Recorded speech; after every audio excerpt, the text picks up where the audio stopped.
So I'll kick things off with my presentation about my Erasmus stay in Villach in Austria. Maybe it's not the most exotic location, but I definitely enjoyed it there. And I'd like to show you something about the school there, but then mostly about the activities I did there in the mountains and how I enjoyed my stay in this way. So this Erasmus took part in this spring semester. So in the beginning of this year I was there for 4 months. So there was plenty of time to do some interesting stuff. Well, let's start with traditionally. Villach is located in Austria. You should be able to see it right here. It's not a long way from the Czech Republic, and it's not exceptionally big town, big city. It's only about 60,000 population, so it's rather small, and I definitely enjoyed it that way. I wouldn't like to stay in Vienna or some other really big city because it's a bit more complicated, and yeah, I wouldn't like it that way. But what you can't see in this map is the more important part about Villach, and that was located south of it.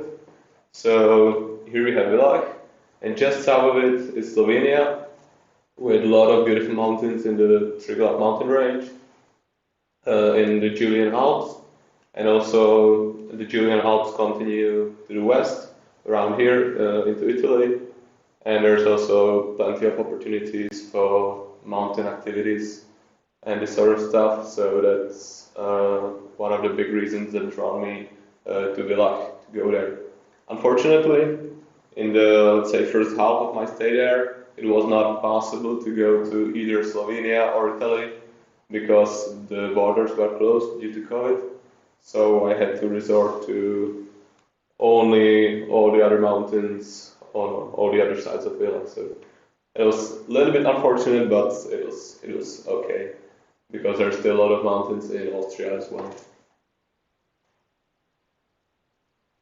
So as this is a presentation about education stay, I'll say something about the school as well. So what I studied there was a spatial information management program. That's how they call it, informatics, but it's basically quite a similar stuff. All our semester was online, all the 4 months. I was at school once physically to pick up my little student ID card, which I've never used for anything. I had no idea why they gave it to me, but they just forced me to come there once, and I didn't take any pictures, so I just stole this image from Street View. And if you're interested, these are the subjects that I had. I had 7 of them. Basically, these 2 were kind of joined together with the same teacher, and we did like a big semester project for both of them.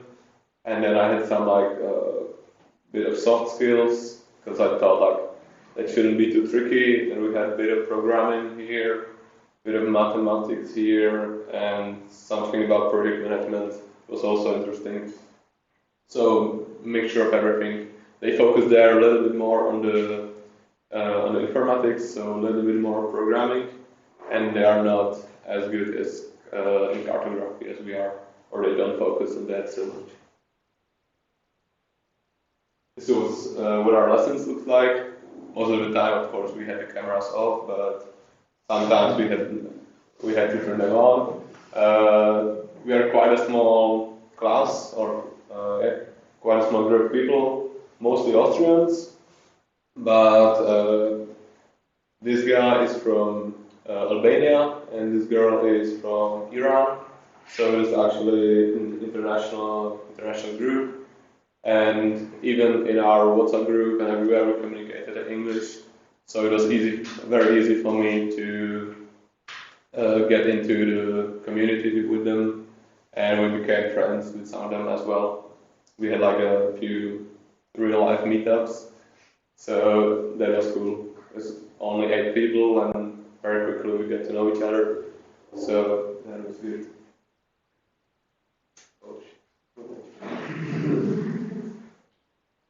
Okay, this is just a little funny example of one of our lessons, and that's when I realized I shouldn't have too much trouble with the informatics aspect of stuff, because here you can see how this girl is sharing her screen by pointing her phone to her MacBook screen. She said there is no better way to do this. I doubt it, but that's how she did it. And for maybe half an hour they were solving some problem with just installing the software, not working on it. Just with the installation. Sometimes I was also studying like this. This is not in Austria, maybe you could guess that, because during my stay in Austria I also went on a few trips outside of Austria. For example, this is Croatia. So when our schedule wasn't too packed, I just went here for a week, and we had like 2 lessons only. So for one afternoon I went to a nearby pub and connected to the lessons there, and then I spent the rest of the week doing this sort of stuff. So that was quite fun. And now back to the villa. This is what the town looks like. Basically, from almost every part of the town, you can see the mountains towering behind the town. This is maybe the most dominant one. It's around 2,100 meters high, and it's called Mittagskogel. And in this aspect, this town is very sympathetic to me, because you just see this skyline right around behind the town all the time. And I didn't spend much time in the town. I guess it's nice, there are some castles or whatever, but I mostly went to the mountains. To be precise, I went there a bit many times to each of them.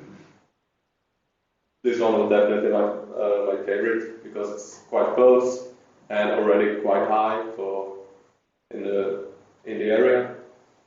And there are many options how to get there. You can go up this side, you can go up this side. You know, perfect. And also a lot of mountains in Austria, there are like some telecommunication towers. There is a big road coming up from behind, or there is a lift and a huge parking lot. I don't like that. And there's nothing like that here. You just have to run up there, and it's a long, steep ascent, and not many people there usually. So that's why I like this mountain. So I came there on the last day of February, and because this winter was really with a lot of snow, long and big winter this time, quite unusual with the climate change, but this year it was like that. And yeah, I just started running up all the mountains I could, because that's what I like doing. But that's what I did there. Yeah, and it was really beautiful weather for maybe the first 2 weeks that I was there. So I was just restless. For maybe 2 weeks straight, I was just going somewhere every day, and until I was super tired. And luckily, then the weather got bad for a few days, so I could rest. But other than that, we didn't have much school in the beginning, like no exercises, no homework, and the weather was perfect. So what else should I do? I just was outside all the time. So this is the first mountain I went to, like it's one of the smaller ones. But from there, I saw this, and I saw like, wow, that's cool. I want to do this. So I thought about it for maybe like 2 minutes, and I went there the next day. So what was really tricky was this first part. It's like rocky and steeper, and then this was fun. This is here. So this picture was taken right here. So after the first steep part, now we are entering like a steep ski slope all the way to the top. Well, you have to have some like proper equipment. So here I'm standing up there. You can see Villa in the background. It's really interesting there all the time. You can see the town just behind it, because this mountain is basically rising straight up from the town, super close. So that's cool. And at the summit, also the town is right there. When I arrived, like some of the lakes were still frozen, and there was snow even on these fields. but then that quite quickly went away. But on the top of these mountains, the snow stayed there for a really long time. But then you get to the summit and you see on the other side, the mountains are looking much different.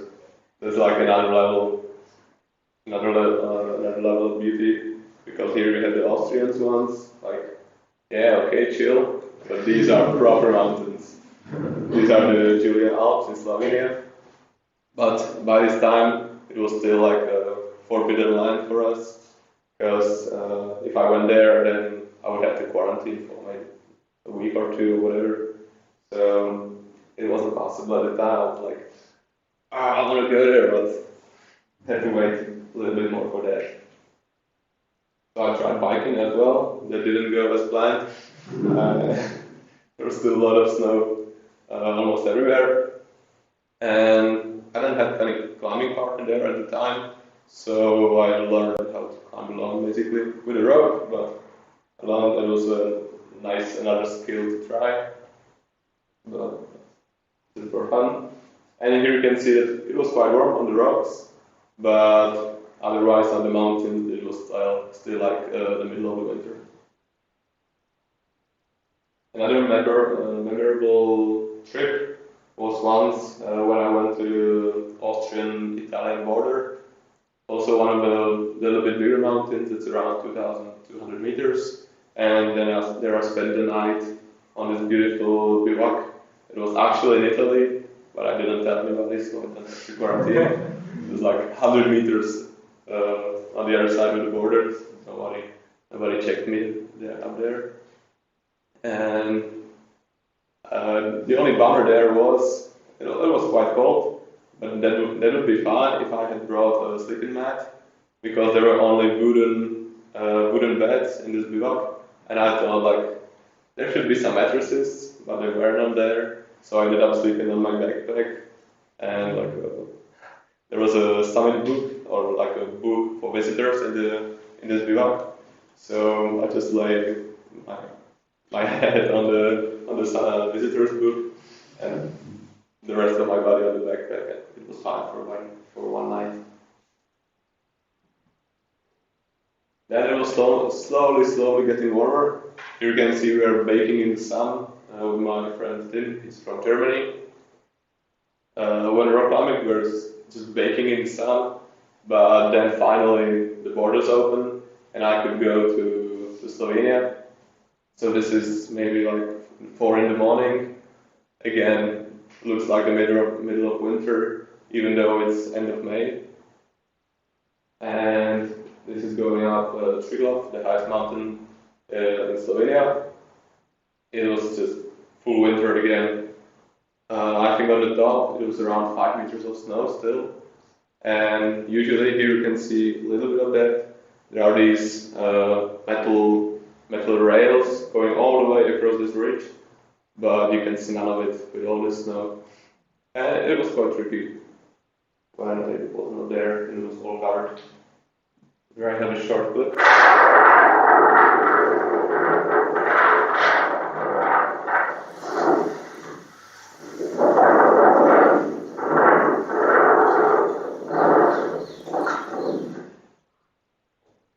Luckily, I was surprised by that. There was quite a lot of people up there, so I thought I could be there all alone, but it ended up happening that it was quite busy up there. So there was quite a nice trail, let's say.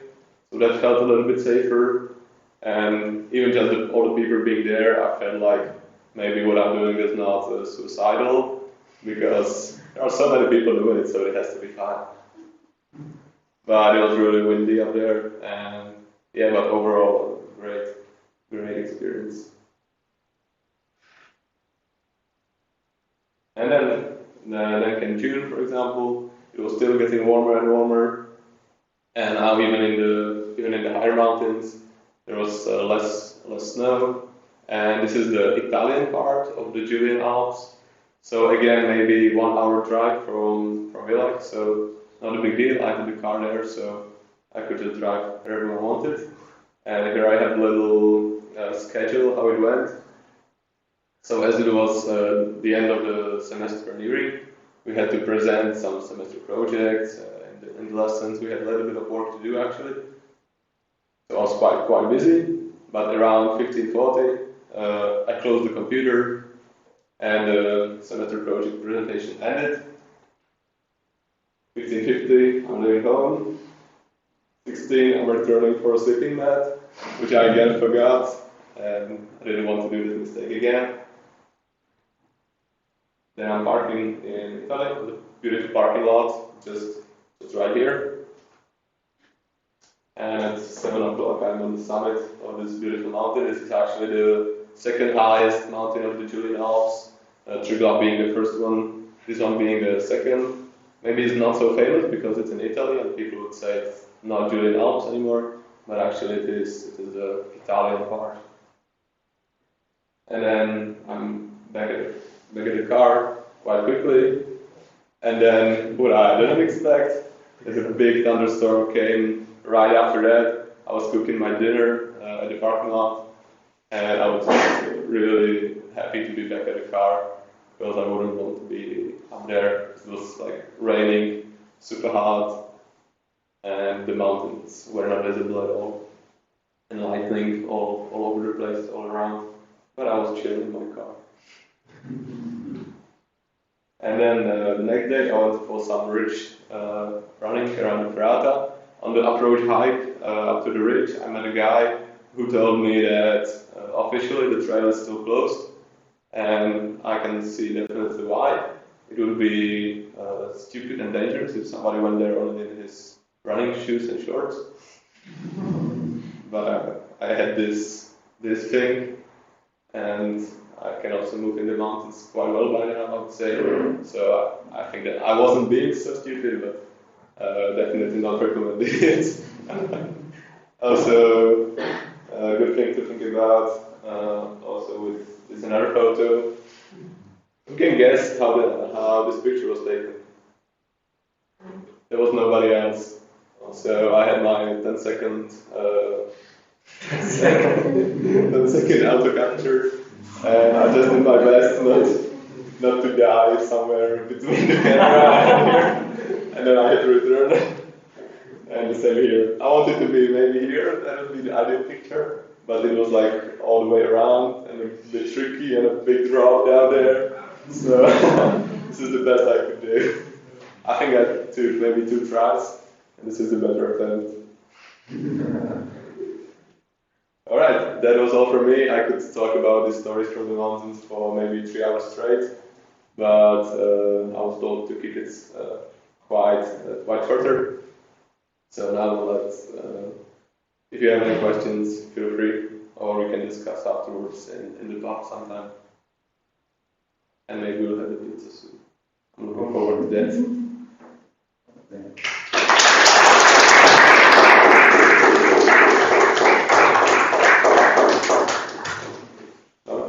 Still no pizza? Yes, right here. I see the next one. Time for a quick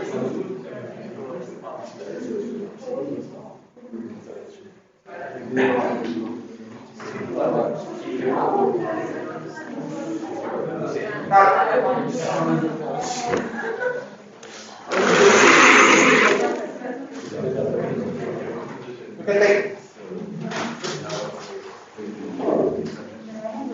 There are 12 different species of pizza. I think 2 of them are vegan or vegetarian at least, and the rest is with meat.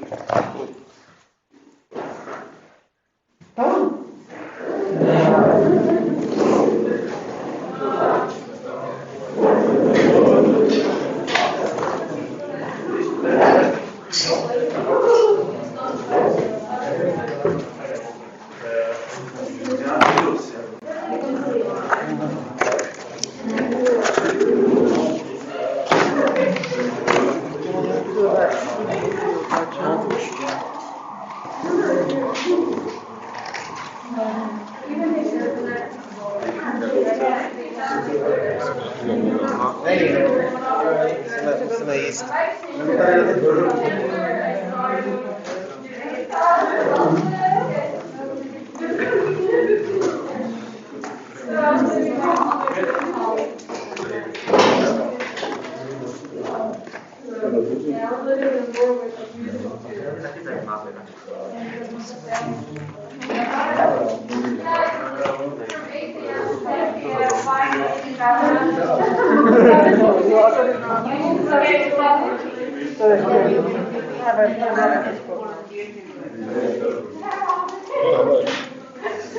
You're locked.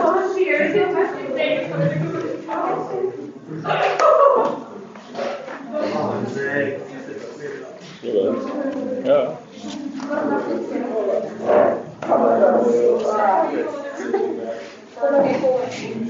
To je taky možná.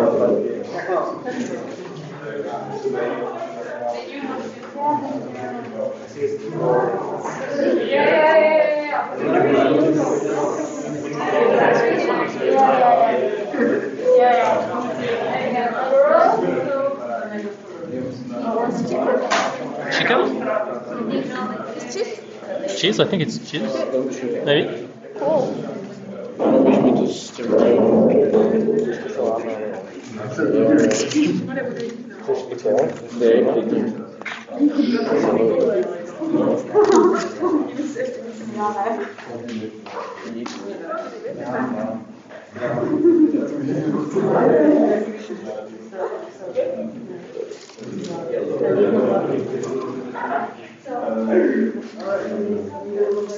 Zase tuším koukám, tam taky prosím koukám. Děkuju. Dík.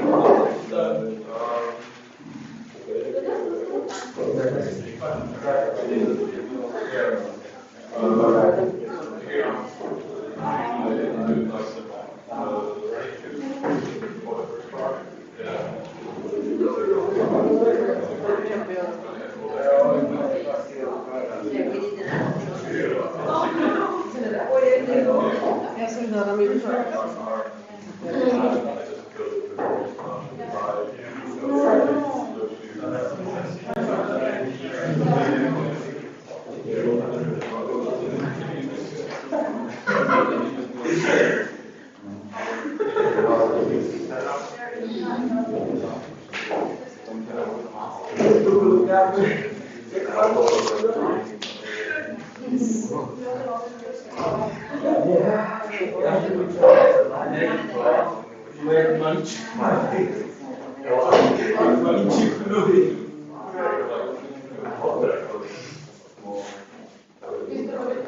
Okay, so I hope that all of you have enough pizza to eat. You can take more, and I will ask one of the Erasmus students. So, who want to start? You can eat pizza during the presentation if you want.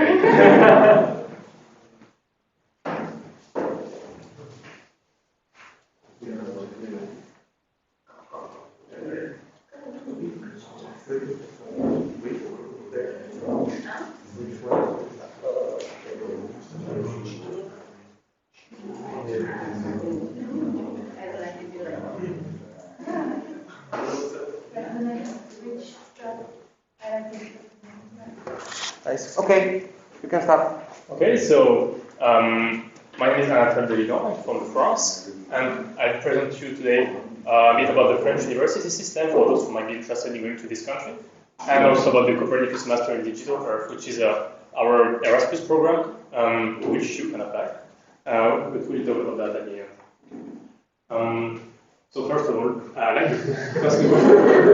No, it sounds simple, but it's actually not that easy.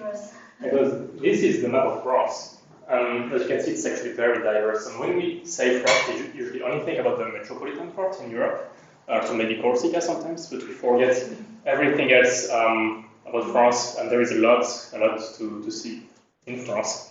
So it's actually technically the country on which the sun never sets or never rises.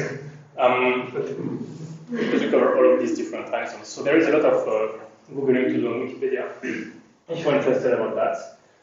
Personally, I come from Lyon, which is in the somewhat center of France, near Geneva. very beautiful city, about 1 million inhabitants. So it's a bit smaller than Prague. It's like Brno. About the university system in France, so one thing you might be confused by is the grading system, because what we have is basically a grade out of 20, so it goes from 0 to 20. And below 10, you fail. So it means that you cannot just translate the grades from 22 to 5, like you cannot divide by 5, because that would be a bit unfair. So the grades above like 15 and 16 are seldom awarded, but they are equivalent to A and B, which is like 1 and 2 here.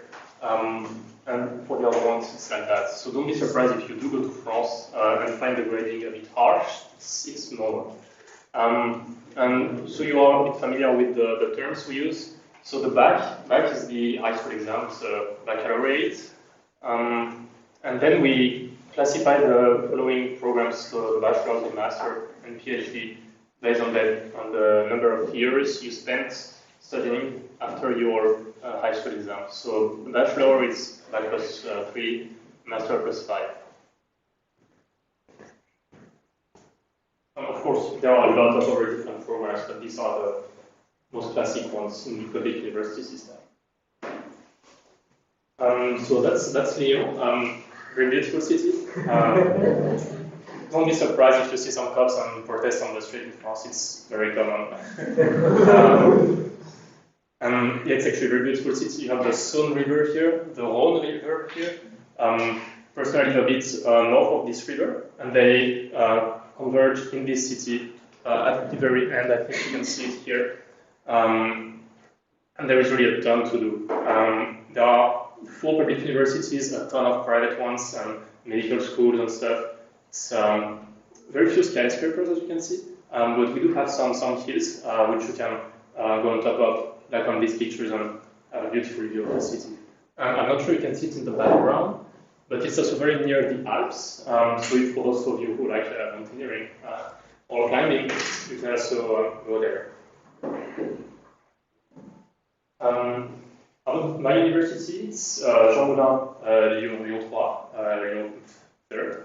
And so it's part of the University of Lyon, which is a gathering of 3 plus 1 other university, which are divided in these topics. So the first one is Claude Bernard Lyon 1, which is the hard sciences. I don't think it matters for you to know that, because you probably won't go there if you do go to France. But what matters is the third one, which is where you can study geography and not really GIS, but GIS can be a part of the geography diploma. Next, why would you want to go to France? Main reason, the good food. Like the canteen is awesome. There you can, for €1, get a full meal at the canteen in every university. And something I do miss here. Something I did miss before, but you also have a good canteen here.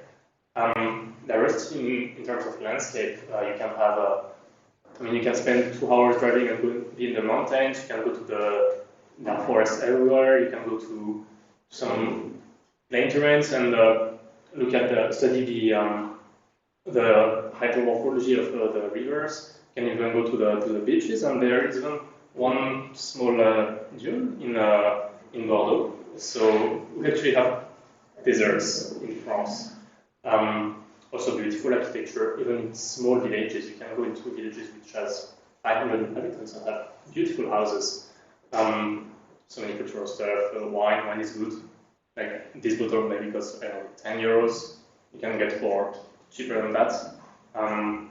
If you want to study in France, but outside of the Erasmus program, it's almost free. But you do have to speak French for most of it. So if you also want to learn French, France is obviously a good place. Better than Belgium, I'd say. And then, why would you not want to go to France? Well, French language. Because not many people do speak English here, and sometimes people can get angry at you if you speak in English. So that can be a bit of an issue, especially in smaller cities. But if you go to Lyon or Paris or Marseille or whatever, should be no problem. Should. Then in terms of bureaucracy, you can also Personally, when I graduated from my bachelor's degree in geography, that was in 2019, and I got the diploma 2 months ago, the paper diploma. So that should say a lot. Also, it's best to avoid some neighborhoods. Like France is not all romantic and beautiful. Like the streets can be very dirty. So don't be surprised if you go there and it's not as clean as Bologna because it's actually a very clean city. Young people singing like that. I think you have some of these beaches here as well. And sometimes outdated software.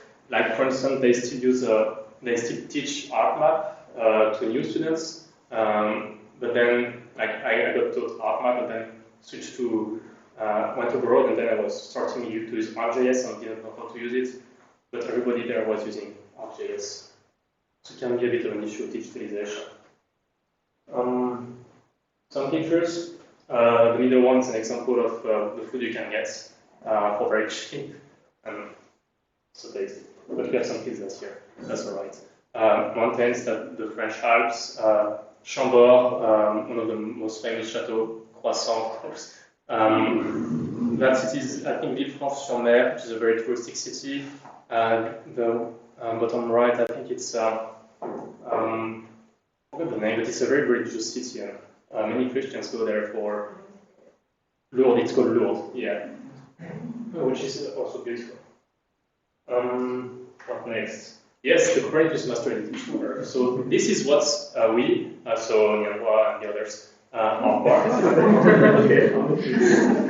It is me and Victoria, which is in France, are the student representative for this year. So if you have any questions on that, you can ask one of us.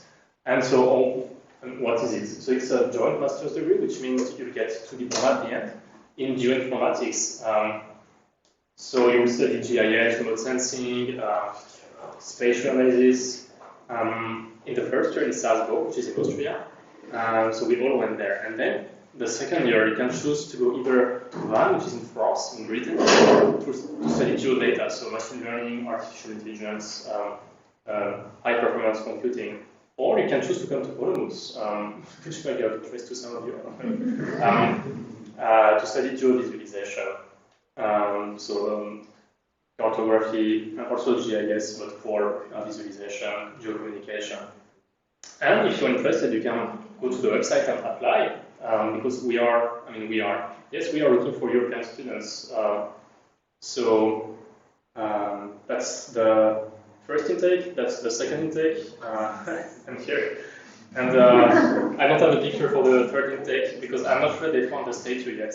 This is, by the way, the statue of Copernicus in Salzburg. On the right, you have the detail of the curriculum. So a bit of what you would study there, spatial analysis, job development, and all that stuff. It's on the website if you're interested. And that should be all for now. Any questions? Of course, open to them.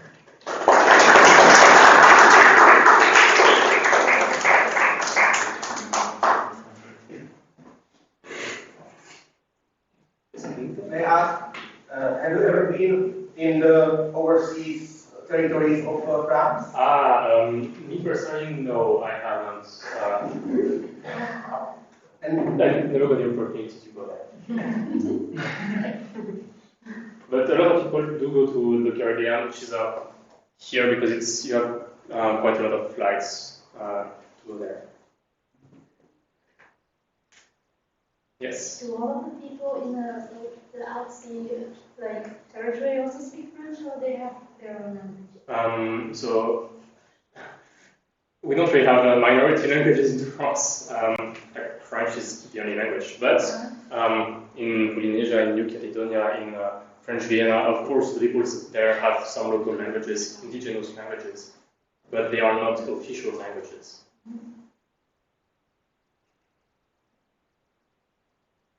No more questions? Maybe a small reminder for the scholarship that Anton just mentioned at that page, that maybe we need to keep in mind that probably if for Czech students they study here, they couldn't get a scholarship, right? Yes, you will get the scholarship only in Salzburg, but not if you study in your home country. Yeah. So if you want to study, it's like maybe friends that you can get more money if you study here, like the whole year you will not get a scholarship, I think.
You don't like chicken? I think maybe. I'm not sure. You can take something else.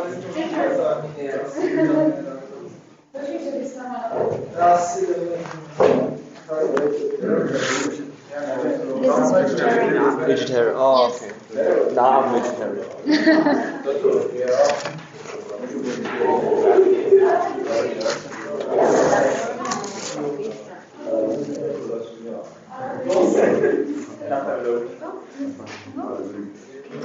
Ja, dat is super.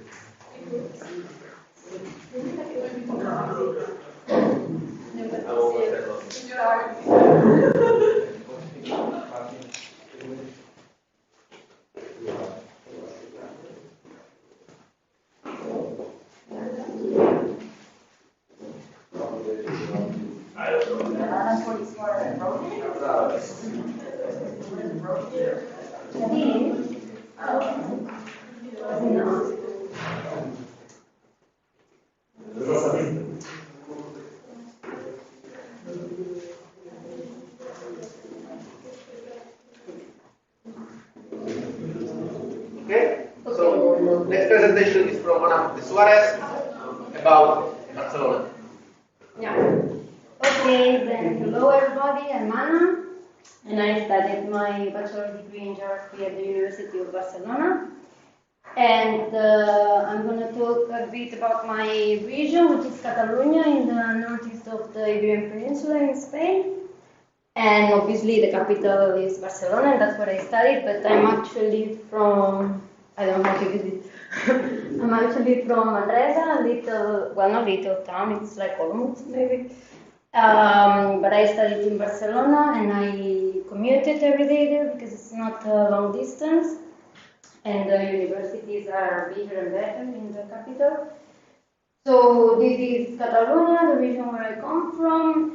We are 7.7 million inhabitants, which is quite a lot. And we have our own language. We speak Catalan, but I would say everyone is bilingual and everyone speaks Catalan and Spanish at the same extent. These are some photos of the region, because we are quite famous for good weather and beach and sangria and this kind of thing. But as you can see here, we also have the Pyrenees, which they are not the Alps, but they are pretty cool as well. You can see we have some emblematic mountains, like this one here, and this one here is actually next to my hometown, the one in the video. And we also have over 3,000-meter mountains in the Pyrenees. And obviously we have very nice coast towns and very nice beach to go on holiday. And yeah, for example, from my hometown, I can go to the beach in a 1-hour car drive, and I can go to the ski slopes in another 1-hour drive. 1-hour drive in the opposite direction. Okay. But now I'm going to talk about my university, which is the University of Barcelona, and I studied in the Faculty of Geography and History. And it's this building right there, which is located in the old town of Barcelona. Like the University of Barcelona is a bit like the University of Olomouc. It's not a campus, but it's spread around the town. Most of faculties are around this area. This is the Varsa Stadium. It's not this one. Don't be confused.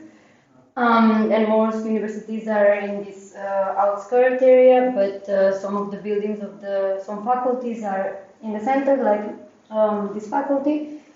That's the building, which is pretty ugly, but in Barcelona we have another nice buildings like Sala Familia, everyone knows.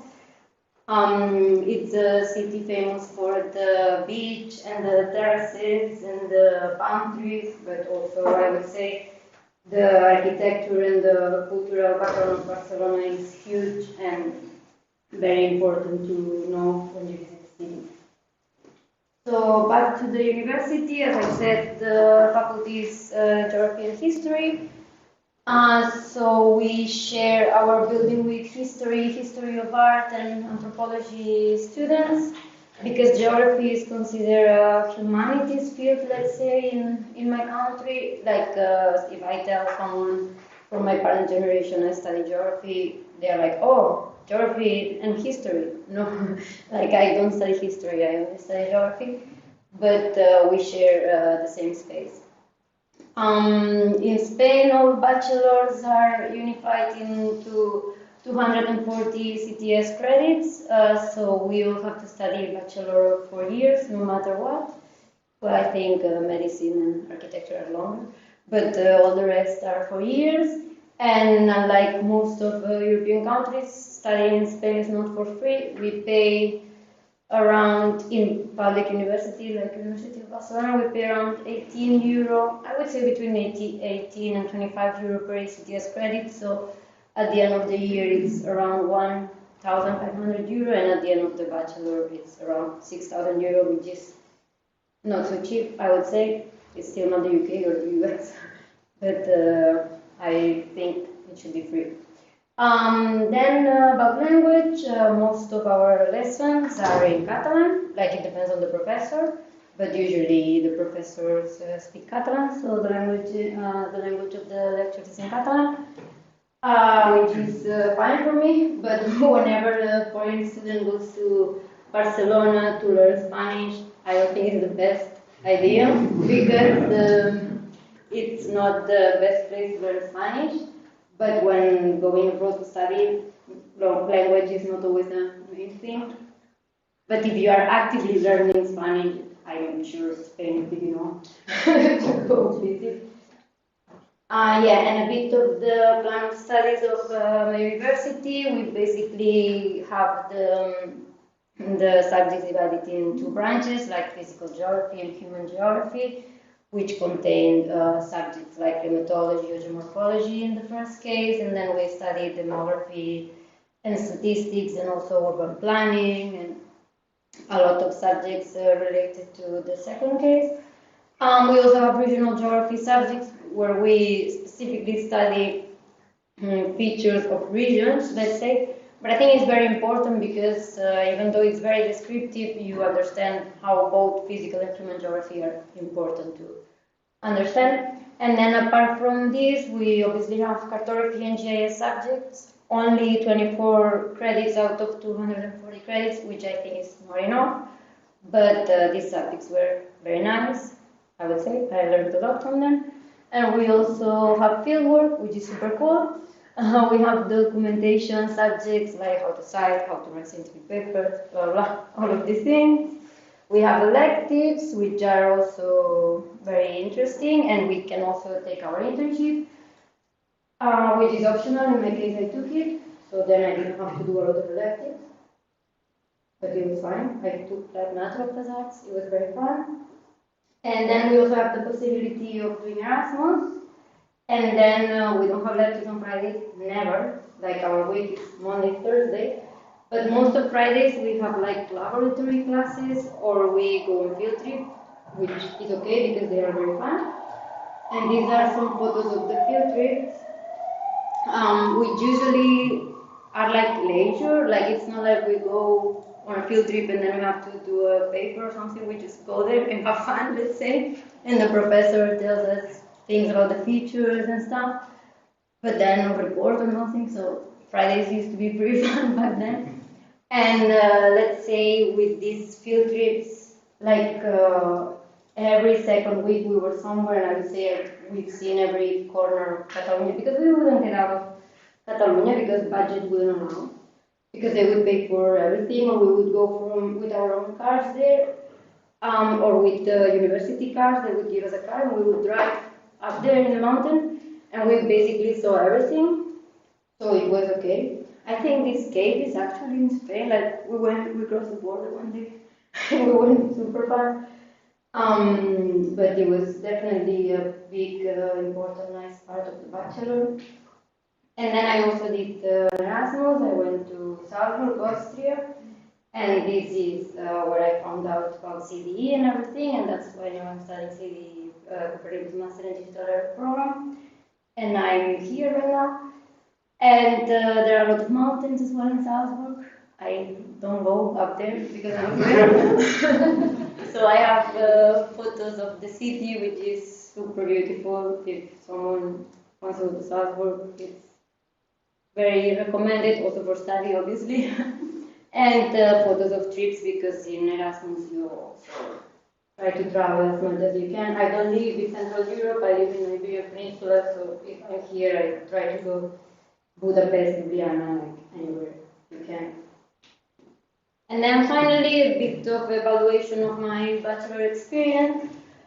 I enjoyed my bachelor a lot. I would do it 10 times again, because it was very general, diversity of topics, but seeing a lot of different things allow me to grow a bit my critical thinking, to understand how things a bit work, and not everything is black or white, but there are a lot of grays in between, and that's what I learned in my bachelor's degree, in the academic or geographic side, not in the life side. I learned a lot of things. Also the practical sessions and the field trips helped me a lot to learn as well, but to discover new things. I didn't know most of my region sites until I did this bachelor, and I would be somewhere different every week. And then some negative part is big lack of GIS and cartography. It's a bit outdated still, but and I think it's very important in the geography field that they should improve that. And I think they are on the way, but the resources and the renovation of generations of professors is also a bit tricky in my country or my university. So there's also a bit of lack of scientific methods, like everything is very descriptive, not very analytical, but I think that's also improving. And also we don't have canteen, no, not even cheap. We just don't have canteen, and coming here is my favorite part of the university. But yeah, I don't know, maybe one day. And yeah, that's it. Thank you for your attention, and if you want to know more about Barcelona University, feel free to ask me.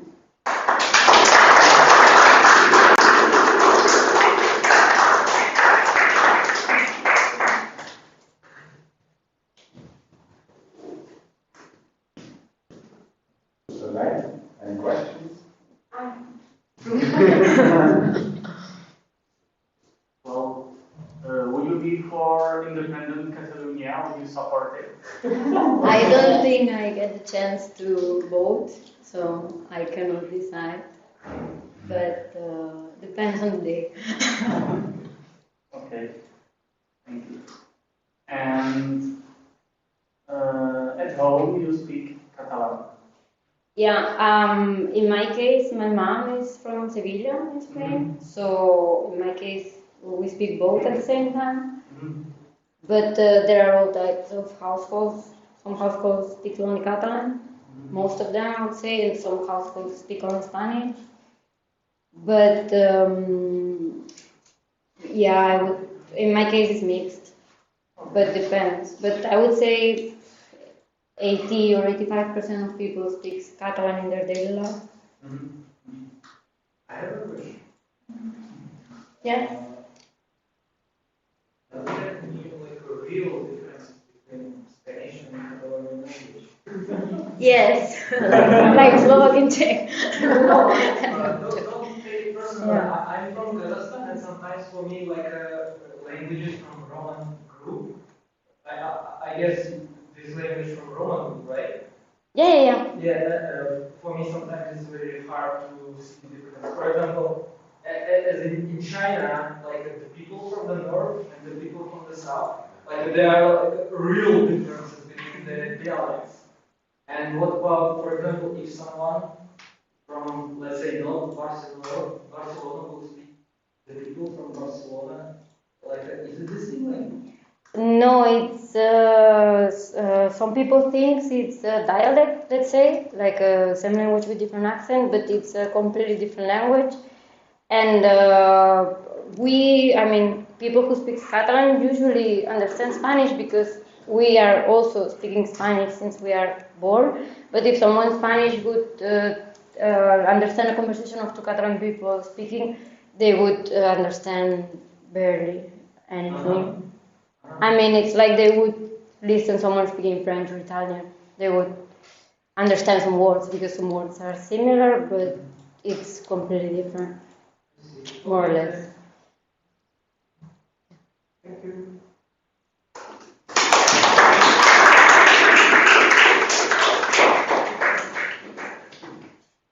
Okay, and next presentation can be from some Czech students. Here we go. Okay.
One more minute.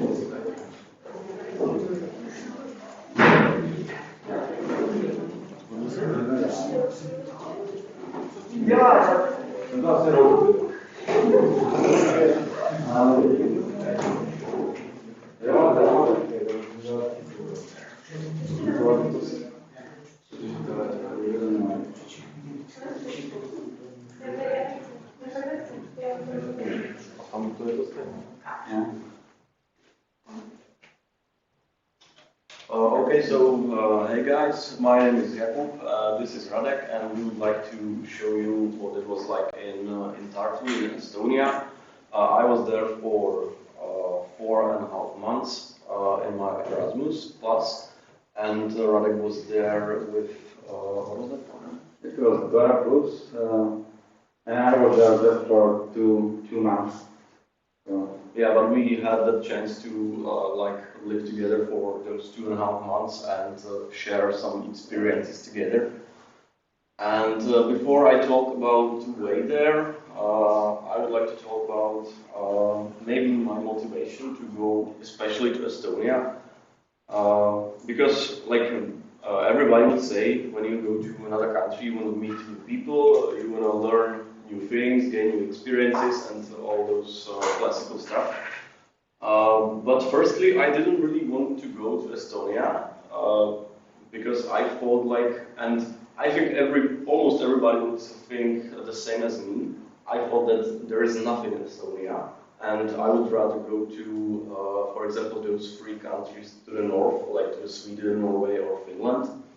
But then I made some, I would say, research, and I found out that Estonia has so many things to offer, and this is not really the country normal people would travel to. So this was, I guess, my main motivation to go to Estonia. And now maybe about the traveling. So I traveled by plane through Helsinki. And firstly, I thought it would be really warm welcoming to Estonia, but the second morning I arrived by the train to Tartu, to the city. It was like minus 25 degrees centigrade. So when I went to the shop in the morning, I had to come back home to take on more clothes. And yeah, this was supposed to be our accommodation. But there was a little misunderstanding between me and the broker, and I still think this was not my fault, but the broker, because he gave us the second apartment. That I previously told him I didn't want to go there, but it didn't go as planned. But we ended up like being in some special, more funky apartment. As you can see here, those keys are holding the frames of the windows. Yeah, those are keys. For example, this is the bike brake, and this was meant to switch on the light. And so many other things were like a little bit funky in our apartment. Some of like every 1 or 2 weeks we had to clean the windows because the water dripping out of the roof was splashing the dirt on our window, and there was like every 2 weeks there was nothing visible outside. So we sometimes had to go out and clean windows. and then after 2 weeks, I was trying to arrive, and I did completely the same journey, like taking Finnair and then waiting at the Tallinn airport during the night to catch the first train. And then I arrived to Tartu, and I found this buddy sleeping, not willing to open the door. But when I showed him I have some cheap beer, then he opened me the door, and then immediately woke me up. Everything was good. So we started our adventures. Well, when I came to Estonia, everything gets closed in Estonia, and when I was leaving, everything get open during the COVID. Yeah, this was basically his fault. Yeah, that when I went there, it was like really nice. There everything nice was fine. Yeah. And when he traveled to Estonia, everything got closed. Yeah, so I managed to have like 2 beers in a restaurant before closing, and finally the day before leaving, I also could take one, and that was all my experience with pubs. But generally, that's the same with school. I went to school to say hello, and then at the end I came there to say goodbye, and it was everything. The rest of the time I was like laying and having some online consultations, and this is how I was visiting the cartographic day in Olomouc, like lying in a bed and just watching the presentations.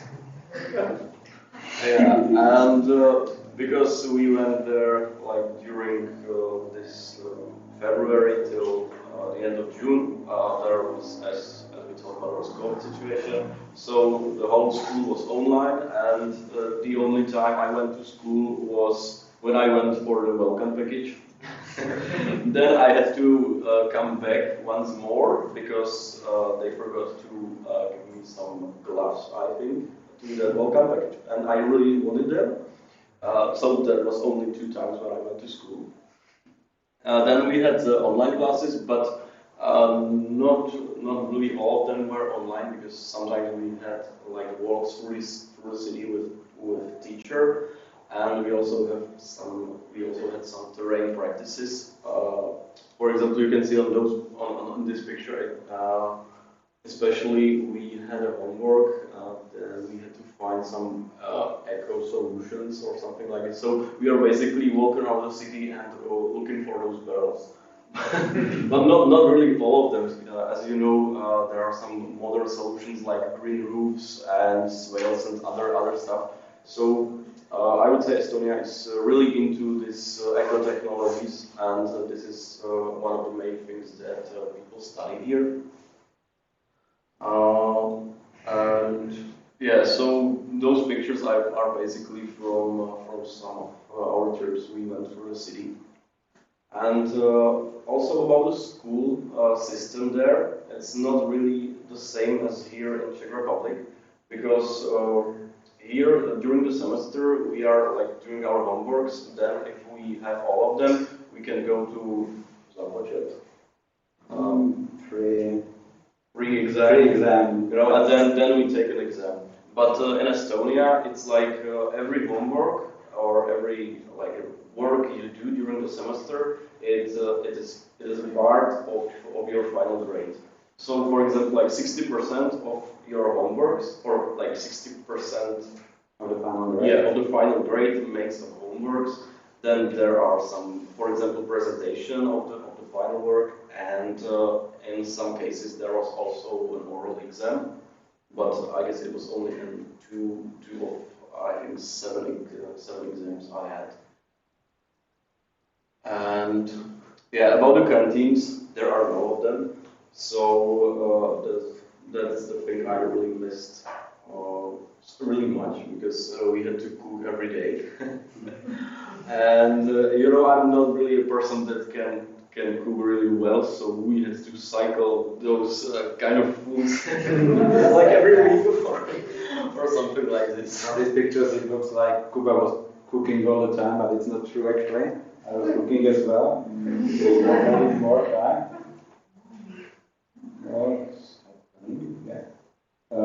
Yeah, we also, because as Kuba told you, like when it was raining, the mud from this field usually like make our window dirty and like invisible through it. So we decided to plant some trees, some herbs here to like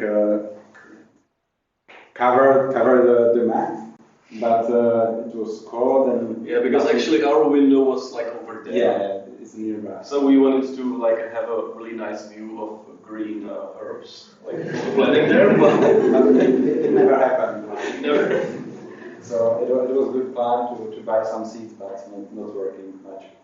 And I guess as you know, here in Alps is the same. There are walls, and all those delivery services. So whenever we didn't really wanted to cook, so we were tired. So we watched Netflix, then we had beers. And all the time, yeah. There's also one funny story. Yeah, it was like I think it was at 2 a.m. in the morning. We went to sleep a little bit later, and we were like almost asleep, and then someone was knocking at our one and only window we had. But we had curtains, so we didn't really know who was there. And it was really creepy, like at 2 a.m. in the morning.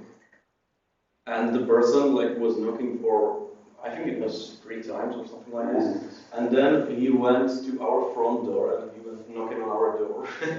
And that's the time where we were scared the most, and we tried to talk to him, but obviously he was drunk, as you can see. And he was speaking Russian. Yeah, he was also speaking Russian. So we waited a little bit behind the closed door, and then when we tried to talk to him, I guess he went away. And after a few moments, we opened the door, and there was something like this laying in front of our door, and also with vodka. We left it there for I think 2 or 3 more days until it started to be a little bit smelly, and then we threw it away because we thought the owner would come back for it maybe, but happily it didn't happen. We didn't get the point of this behavior much, so yeah, maybe it was our welcoming package, or I don't know, but this doesn't really look so tasty, so yeah, exactly. Yeah. Now about the beer. So there were in shops there were some of the Czech beers in cans, as you can see, Pilsner Urquell and those. But most of them looked like this. And also this, as you can see, the glass bottle is not really cleaned well. But actually, 80 meters from our apartment, there was a pub that had a Pilsner Urquell on the tap. But I think you didn't have you because I have it 2 years ago there. Yeah. So this was 80 meters from our apartment, and it was really nice to go there after school for 1 or 2 beers because the average price of the beer is between €4.50 up to €7. So when you say in Czech Republic we go to 1 beer, in Estonia it becomes reality. Yeah, but we found our favorite local brand, which is Alexander, and we quite enjoyed it. So we bought some cans in a good price. And maybe you can guess what kind of beer this is. I can tell you that this is Czech beer. Some tips. So this is actually Pilsner Urquell. But not from this pub, but from the. I think it was in the city center. So this was the first Pilsner Urquell I almost didn't drink all. But let's move from beer because Kuba is really into beer. Of course, they also recycle these cans. So we have all the time we had some collection of them, and when there was too many of them and they were falling, we took them to the shop and get some money for them.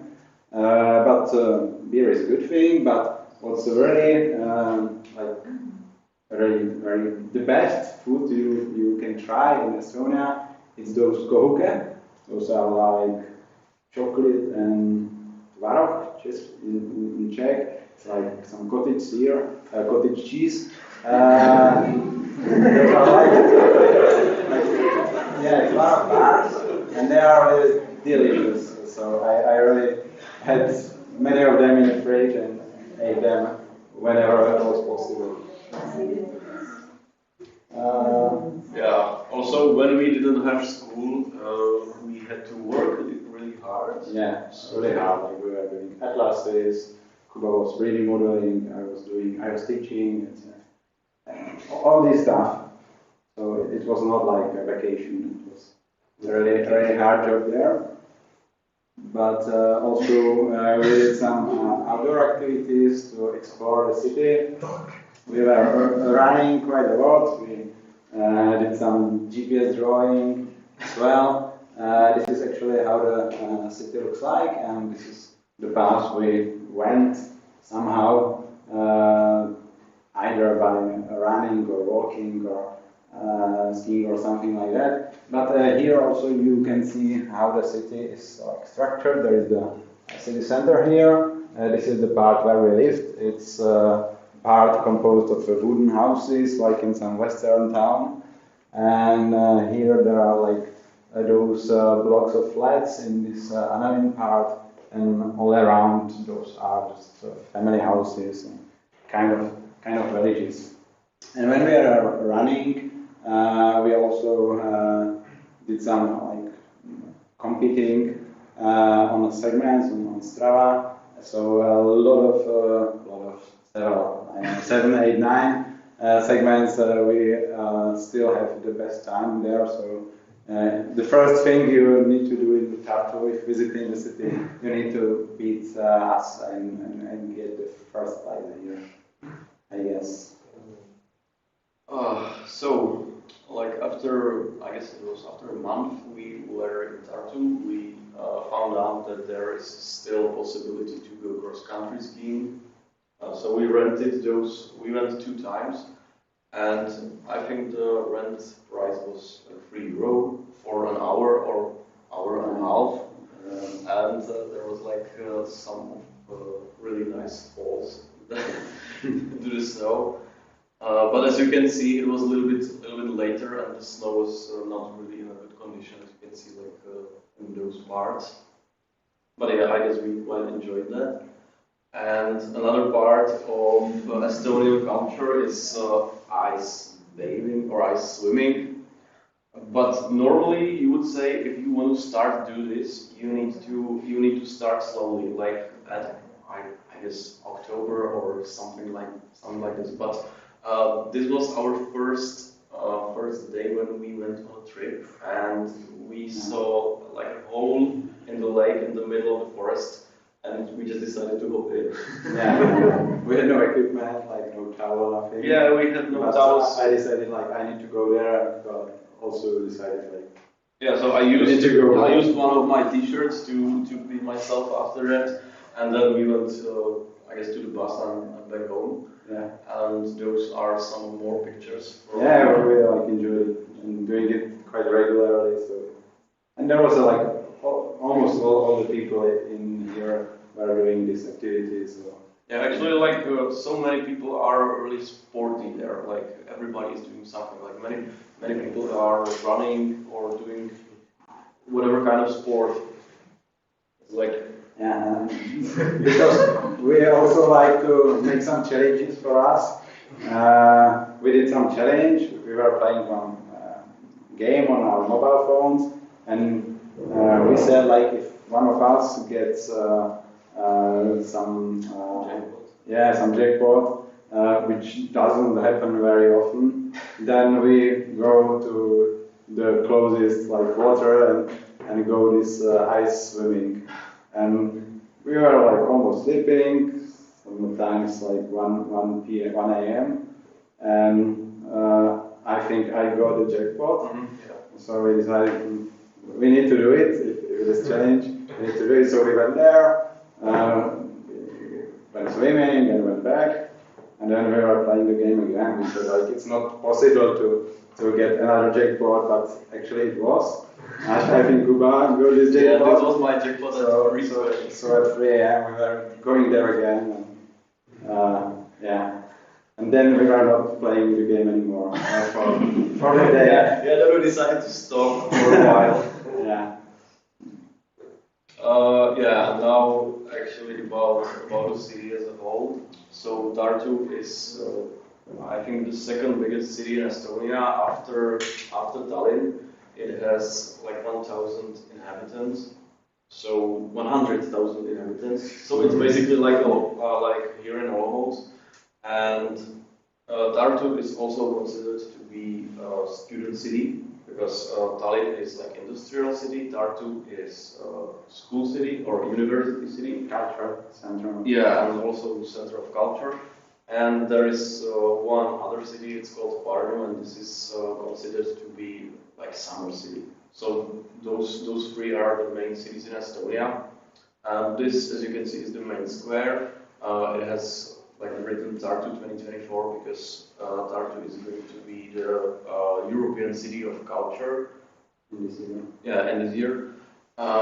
This is the statue of Bull because I think a few days after I arrived, they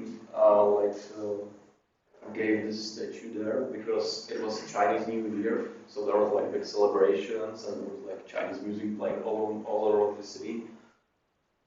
And yeah, this one is the replica of stadium of one stadium in Tallinn, because as we had the Velvet Revolution, they had like a similar thing to that, and it was called Singing Revolution. They just basically gained their freedom by singing on this stadium, and this is a small replica.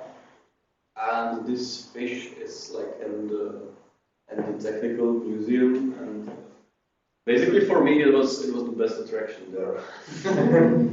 Like the whole museum was interesting about Estonian culture, you know, but when you see a big fish hanging from the ceiling, it's like the best thing there. This is also the part of the square. There's one like bad building, and when there was like really much snow, they just didn't like put it somewhere else from the square, but they just left it there in the middle of the square. Just this. And there are also a lot of churches. It's quite a historical city, but generally, like Estonians don't go to church much. There's just a low percentage of them believing. So there are ruins of a cathedral in the hill in the city center, which is quite attractive landscape.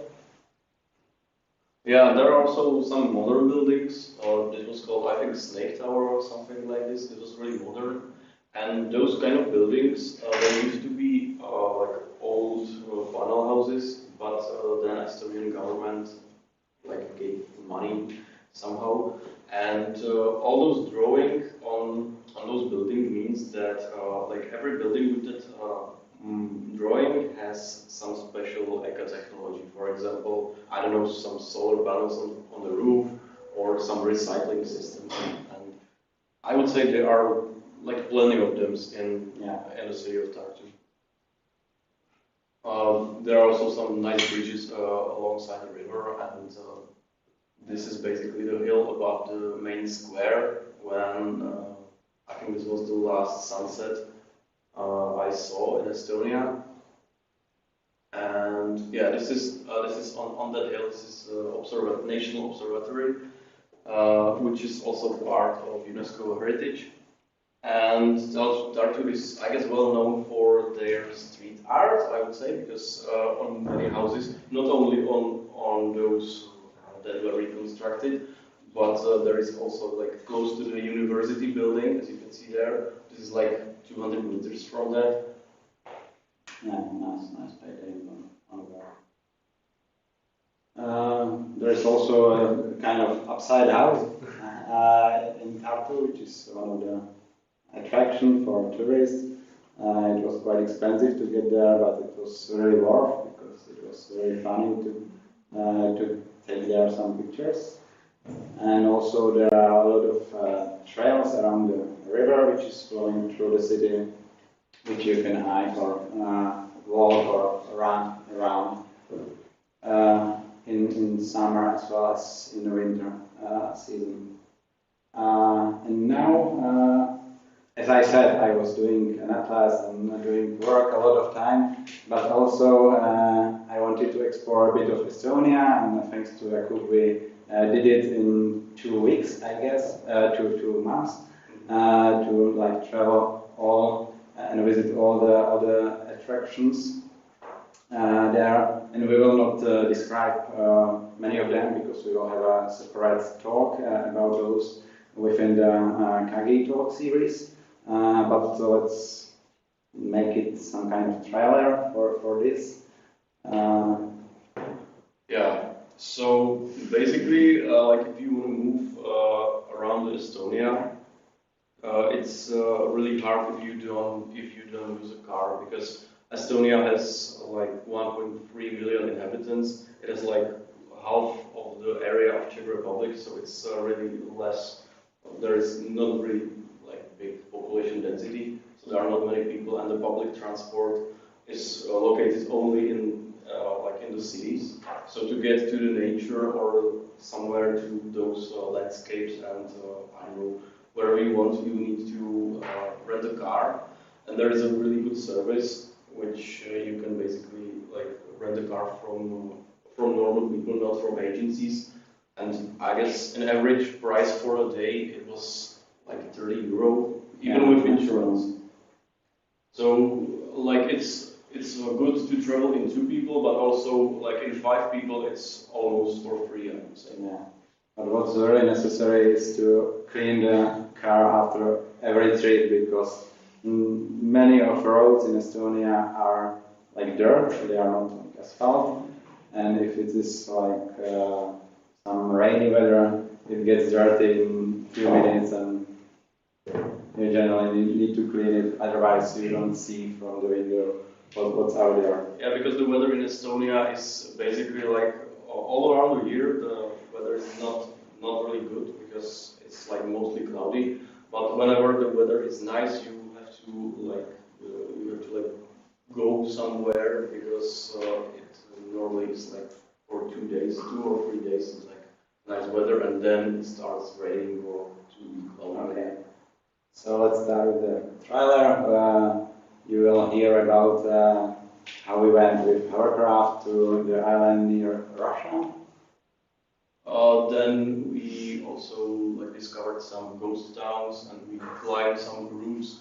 There's and some broken houses, or because Estonia is like after the fall of communism, many people like went back to Russia, and so that's why there are not so many people.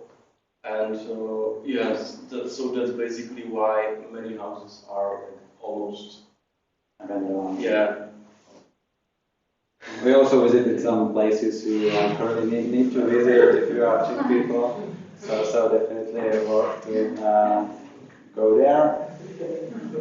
There was also some little bit more extremistic trips. This one was climbing up the old lighthouse that was previously used by the Navy, I think. Also, there are some hiking trails which go through the sea, so you need to like go through the water. So this was another like experience. Yeah, and Estonia is well known for its swamps. So it's basically there are thousands of kinds of swamps, and every one of them can offer something. So it's really, I think, the main attraction in all Estonia. Yeah. Also, we will describe you why it is difficult to like go swimming in the sea in Estonia.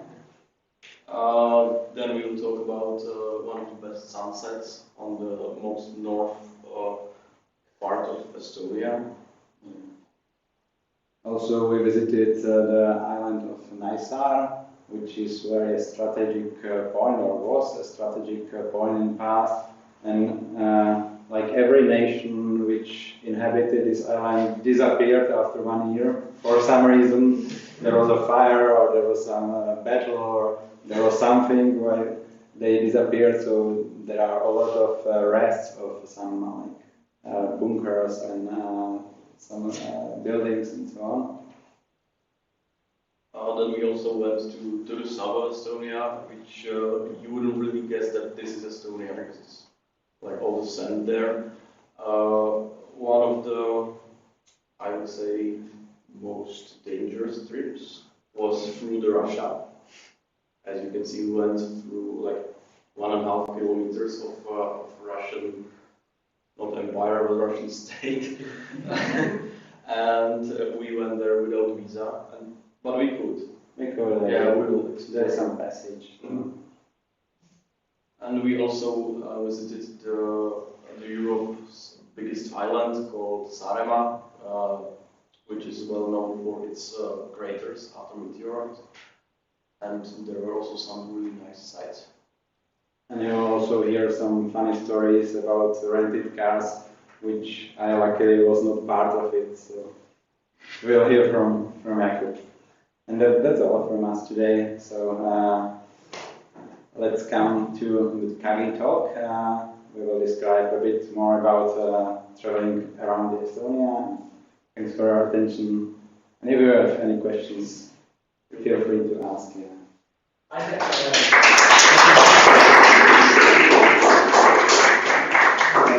Yeah. Actually, it's not a question. I just want to explain to you about this stranger which left the food under your roof. Yeah. This dish was named like it's Russian traditional salad, which is called olivier. It's very, very similar to brown salad, but with a little bit different list of ingredients, but it's for taste is like very similar. And it's a kind of their tradition that if they are making this salad, usually they are sharing this salad with the neighbors. Maybe you didn't know it, but this Russian guy was your neighbor while you were staying there. Probably, yeah. And of course, like 2 a.m., it's very bad time for sharing. Maybe he was drunk, but actually it's their tradition. Like every time, even in my town, like even in my home, because I'm living in some building. And if some neighbors are making this salad, it's a kind of tradition that they are offering this for the neighbors. Yeah. I also like it's it would be a nice tradition during the day, but it's 2 a.m. in the morning. It was a little bit scary. We had quite strange neighbors because one of them was playing some music all the day, like 24 hours a day, and it was for one time it was classic music. Then it was like heavy metal, then it was like rock. I don't know. It was really strange. Like all the day, all the night. Music genres basically. Yeah. So it was like our Spotify there. Oh, thanks. Okay. Thank you.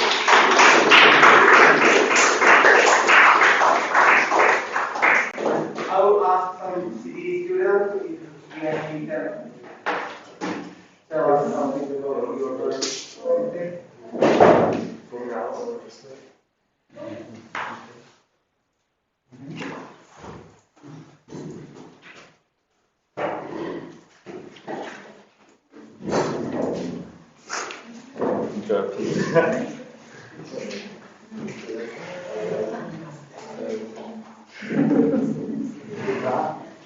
What about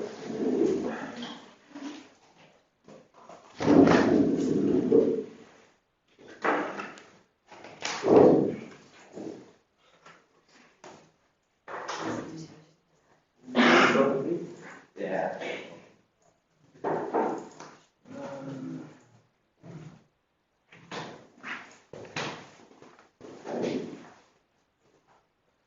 Okay, so I could start directly.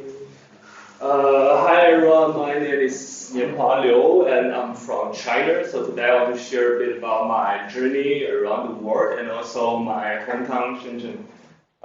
So first, just simply some logo that I was studying in foreign university in my bachelor time. Not actually four, like this is my home university. So there are some of them others are some exchange program or studying abroad. Like my home university is located in South China, Guangzhou, and then it's really nice. I like it. It provides lots of scholarship to travel around, travel abroad. So it's good university for me. Yeah, and then in my second year, I was studying in the UC Berkeley, that's in United States, and then the third year also spent like 1 month in South Korea, and then in my senior year, then I went to Canada in the University of Alberta for 3 months the research internship, also like get some scholarships, so all of them like from some scholarship program and like funded by maybe from US or like from Samsung, that as you know, the mobile phone brand in South Korea, and also from like CSC, we call it China Scholarship Institute, and they funded us. But just a long time ago, I didn't put a lot of photo, but I still collect some. I'm so scared for skydiving, but it was a time in Canada that I first time went skydiving and find really fashion. So maybe next year when the temperature is warmer again, I can go skydiving, have some training in Czech Republic. I pretty like it. And also my first time I go skiing, that was in South Korea. My hometown is really warm. It's in South China. I've never seen snow that before 18 years old. So only when I was in university that I traveled abroad and went to South Korea, then finally I like to go skiing. And I find skiing is also another funny sport for me, like skydiving. Like, yeah, when you risk your life, everything's funny. And then I went to like Silicon Valley, visit some company enterprise there. There was the time in UC Berkeley, and also visit like the Stanford and also some enterprise that we went inside, and then some engineer coming and then show us how to coding, and then we think it's so boring that we went out. Oh, that's it's good, but I like it. So Silicon Valley is a funny place for me, maybe. And also then I came to Europe. This is some photos that last year and this year that buy everything in CD. So I get some collection of the photo. If they don't mind, I know Anna will kill me later. But yeah, this is like Yuan's birthday, and also I like play football. So I also go football around, and also went to some waterfall. As you know, that last year the whole year is in quarantine. So every weekend that we have to like reunion. Because like it will be so boring that if you stay in a dormitory there every weekday, so we will always find some excuse to go out. And for like Sunday we went to also Linz, and here is the waterfall in the south of the suburb, and also like have the ice cream they're eating together, and quite some like the hill in southward. And also this is only I think the only one physical class for us at last semester. That is for the final class of our scientific master. That finally we have the presentation there in the classroom. So we said we had to take a picture to memorize this big moment for us. Yeah, so we really like it. And also like then the first year finished, summer holiday coming. This is my last trip that this summer. Luckily that I know that a lot of like our colleagues that they have like the quarantine or something for a long time, but for me that everything started, we start again like in July or June. So I started like traveling in July. Then I went to like 13 countries in Europe, and also together it's more or less like 8,000 kilometers. Start from Salzburg to Munich, and then Italy, and visit around also to the north, also Estonia, like Tallinn. So it's a really nice and funny trip for me. And get lots of the experience and lots of nice photos. There is every city and get like 100 or 1,000 photos. So too much to share it here, but maybe if you want, then sometime we could get some KGI talk or something to share about how to get a funny journey. And also, because I went alone myself, so I don't spend too much. It's only like less than I think 2,000 euro, I guess, for the whole trip. So it's super funny, like for me. And yeah.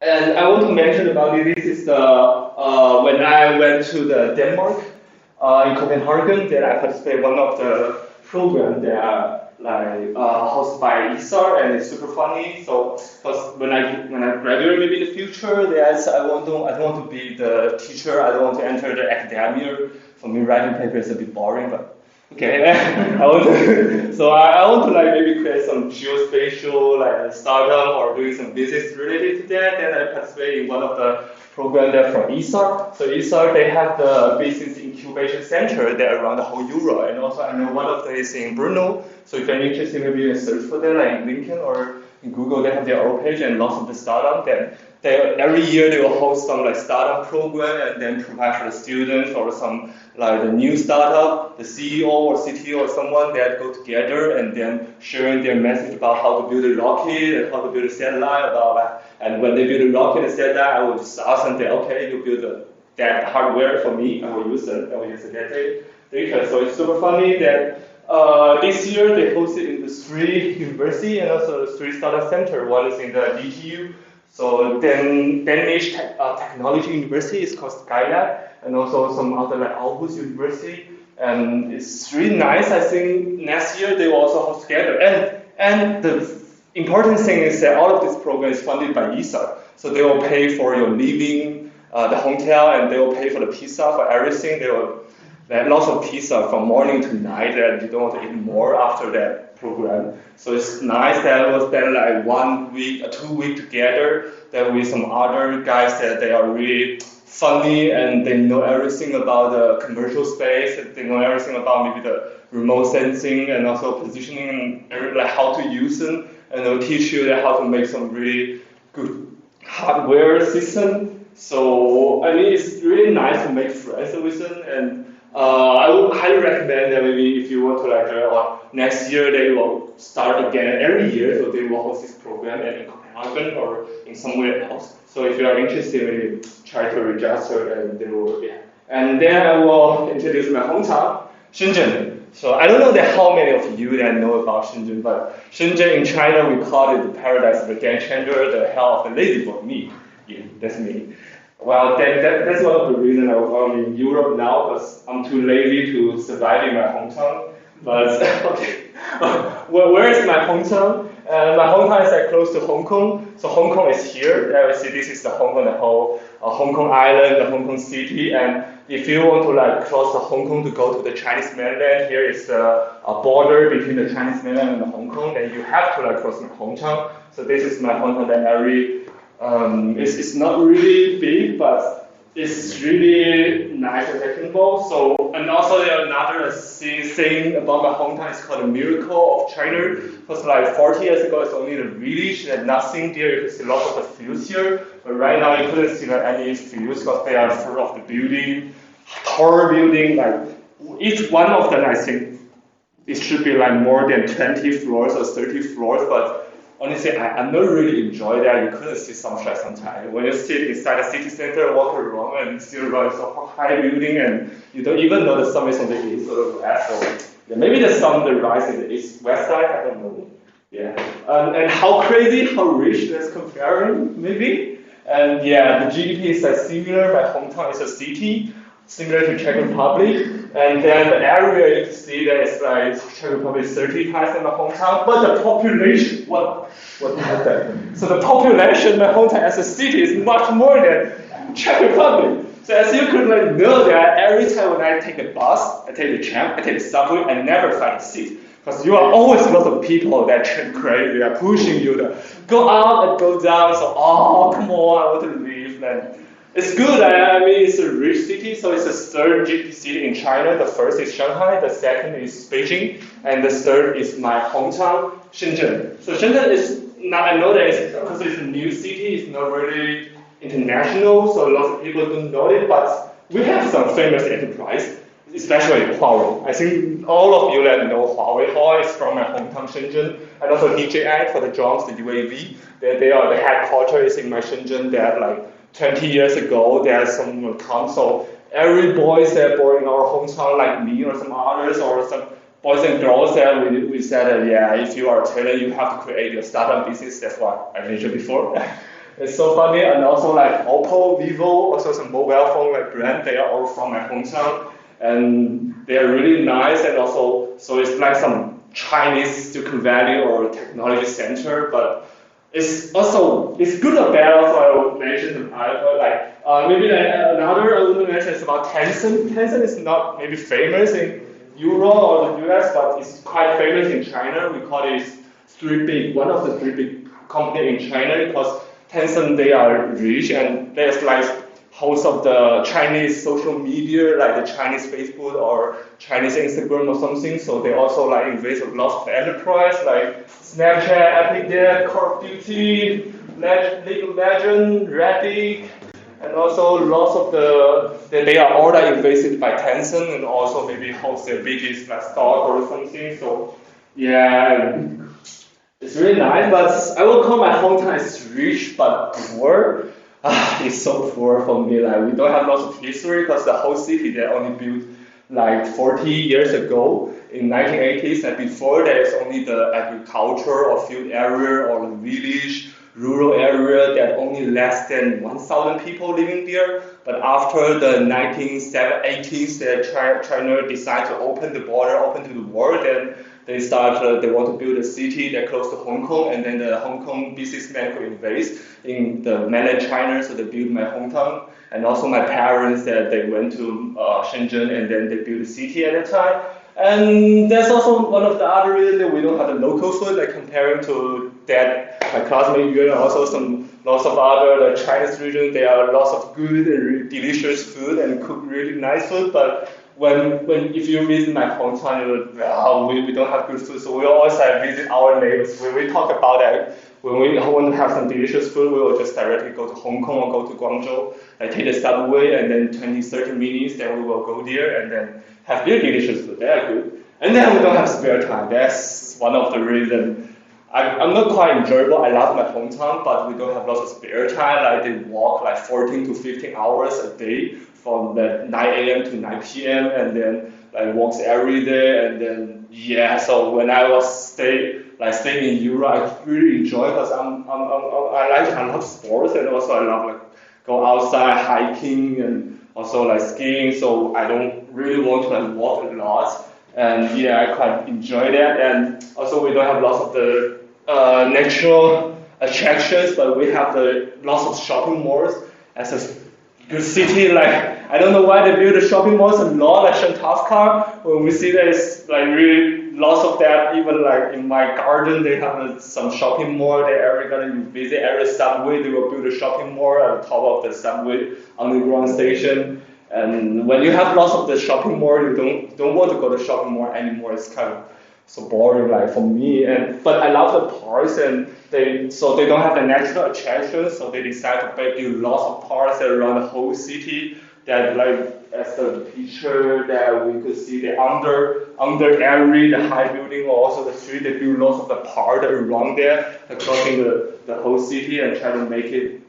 And for the next side, that's Hong Kong. The Hong Kong side. So I think it's a spiritual person. But also there is something funny, like we have most of language in China, because in the South China that we have our different language system. Kind of we have to learn Mandarin because that's for our testing. But also we have our local language like Cantonese, and also like Teochew, and also lots of other languages. So if you visit my hometown, then there are lots of language here. And also one of the disadvantages I don't like it, we don't have snow. So even the coldest time in my hometown is like 15 degrees, and the average temperature is like 25 and 30 sometimes. So even now that when I see the snow, I'll be like so excited. Like everyone will see me like as a stupid boy, but I was just so excited about the snow, and I really like snow and go skiing. Then something you don't have, you will love it in your whole life. So so I like snow a lot. And also because my hometown is rich, we have lots of funding.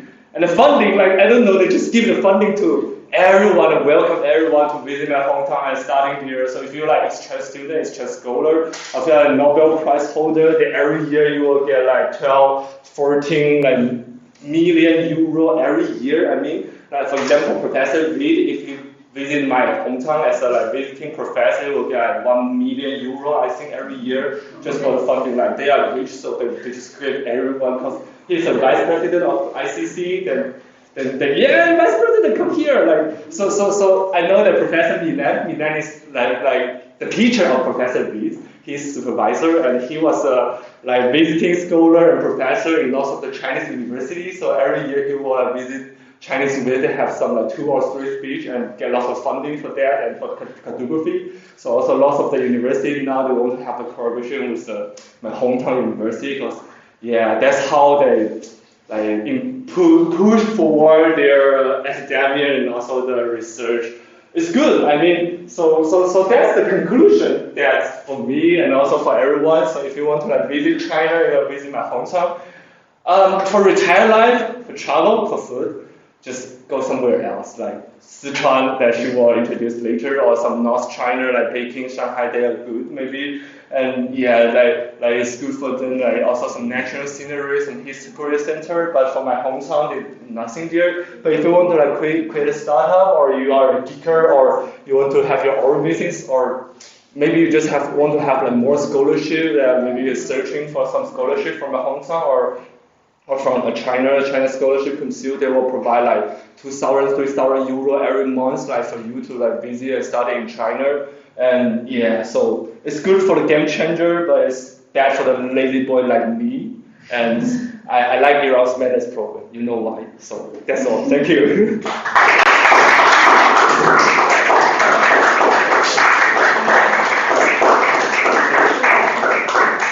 Any questions? Yes, I Maybe I need the point, but according to the pictures, the city looks really rich, and as you said, there are a lot of international and also Chinese companies. Yeah. And may I ask, what is the main reason for that? Like, do you have some special buffer zone without taxes, or like, as I said, like a startup, bigger business, yes, as you mentioned there, like, what is the reason on that?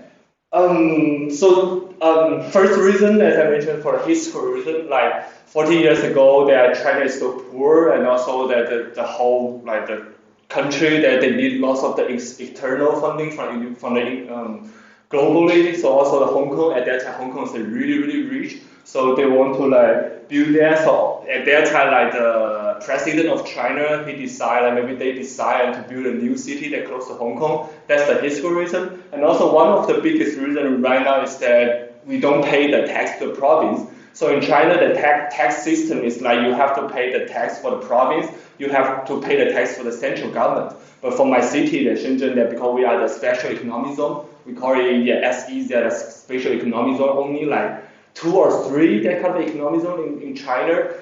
But Shenzhen right now is the only one city. It's the only city that in China that we don't need to pay the tax for the province. We just pay like maybe every year, I think. They pay the funding like 10% to the central government, and then they will use the 90% left for the whole like build around city, inviting the professor like me, and then visit them, and then having some like teaching or like have some speech there, and it's super nice. Yeah.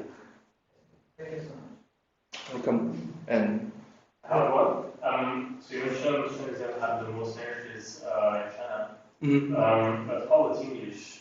How many people do speak English? Well, that's so poor. Like in big cities, for example, like Beijing, Shanghai, or Shenzhen, or lots of, I think maybe 10%. That's in big city the case. Like, but if you like go to work, or if you like in some business area, then it should be more, like sometimes 40, 50. But unfortunately, if you like go shopping, or if you take the underground subway, most of the time that the employee there, they couldn't speak lots of English. If you want to like pay something, for example, buy a water in some small shop, but directly that we don't talk much. Like we have the QR code, and the Chinese people pay everything by the QR code. We don't bring the credit card out. We just bring our mobile phone, do everything by our own mobile phone, and then use the QR code. So if you visit China, then language will be a big barrier for every student. Also, I know lots of international students. And the other thing that need to be like really emphasize about the internet VPN. So really need to like borrow or buy a good VPN if you like visit or no matter traveling or study in China, because in China for some reason it's like prohibited to use the WhatsApp or Google or something else. But if you want to like still connect to your friends or your some like family, then you need to have a really good VPN. But we have good VPN like in China, so we have Facebook, Instagram. I also have that. Like I connect to lots of students here. So it's so funny that we have our own idea and our own way to do that. But if you are a tourist or you want to study in China, that's something they need to be care about. Yeah. Thank you. Okay. So, yeah, well, I have a question. First, thank you very much for your presentation. Very interesting. I visited China maybe, my first visit of China was well 50 years ago. Mm-hmm. Then I visited China several times. And what I mentioned and saw is big improving in English of Chinese students and also academic staff. Mm-hmm. Yeah. And also university equipment and research is also rapidly getting better and better. Yeah, that's true. And tell me, why did you decide to leave China? Oh, international experience, and also like I think that's the main topic I mentioned. The travel around. So are you going to go back after you start?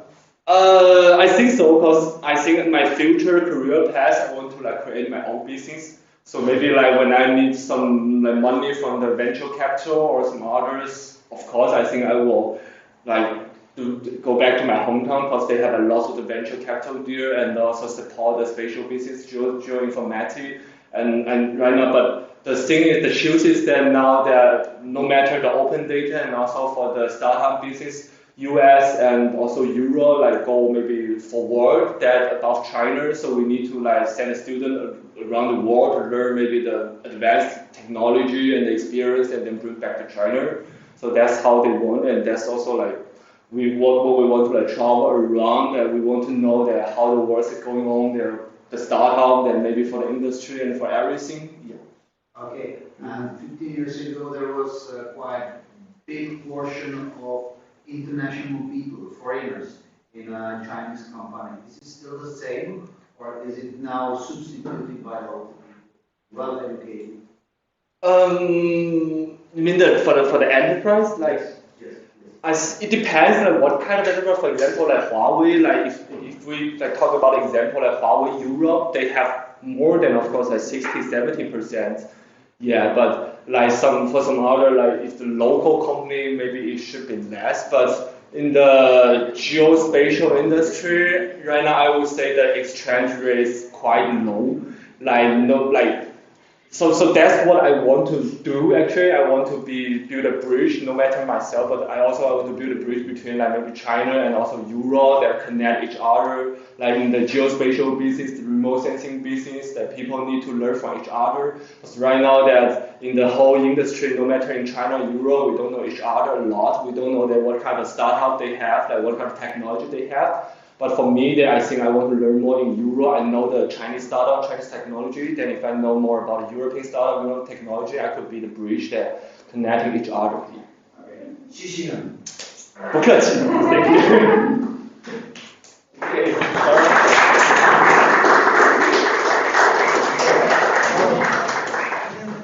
The USB output, but they have more.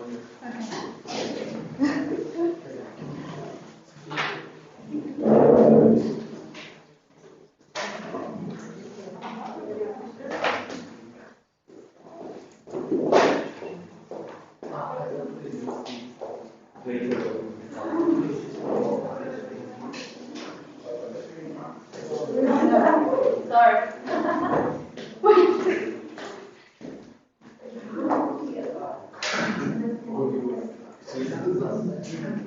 I got the wrong one. I got the wrong one. Sorry guys, just 1 minute. If you need to pee, just go.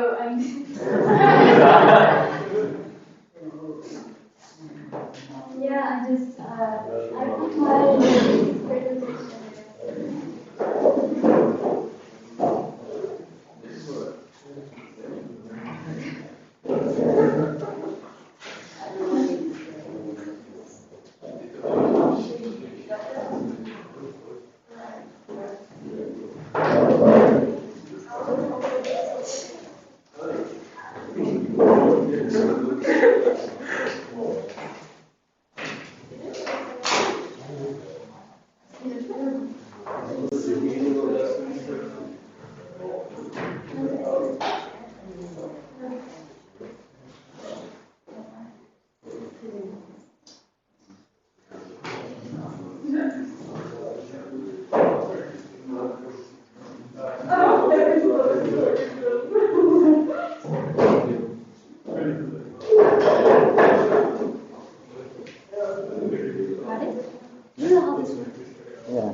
Try this right.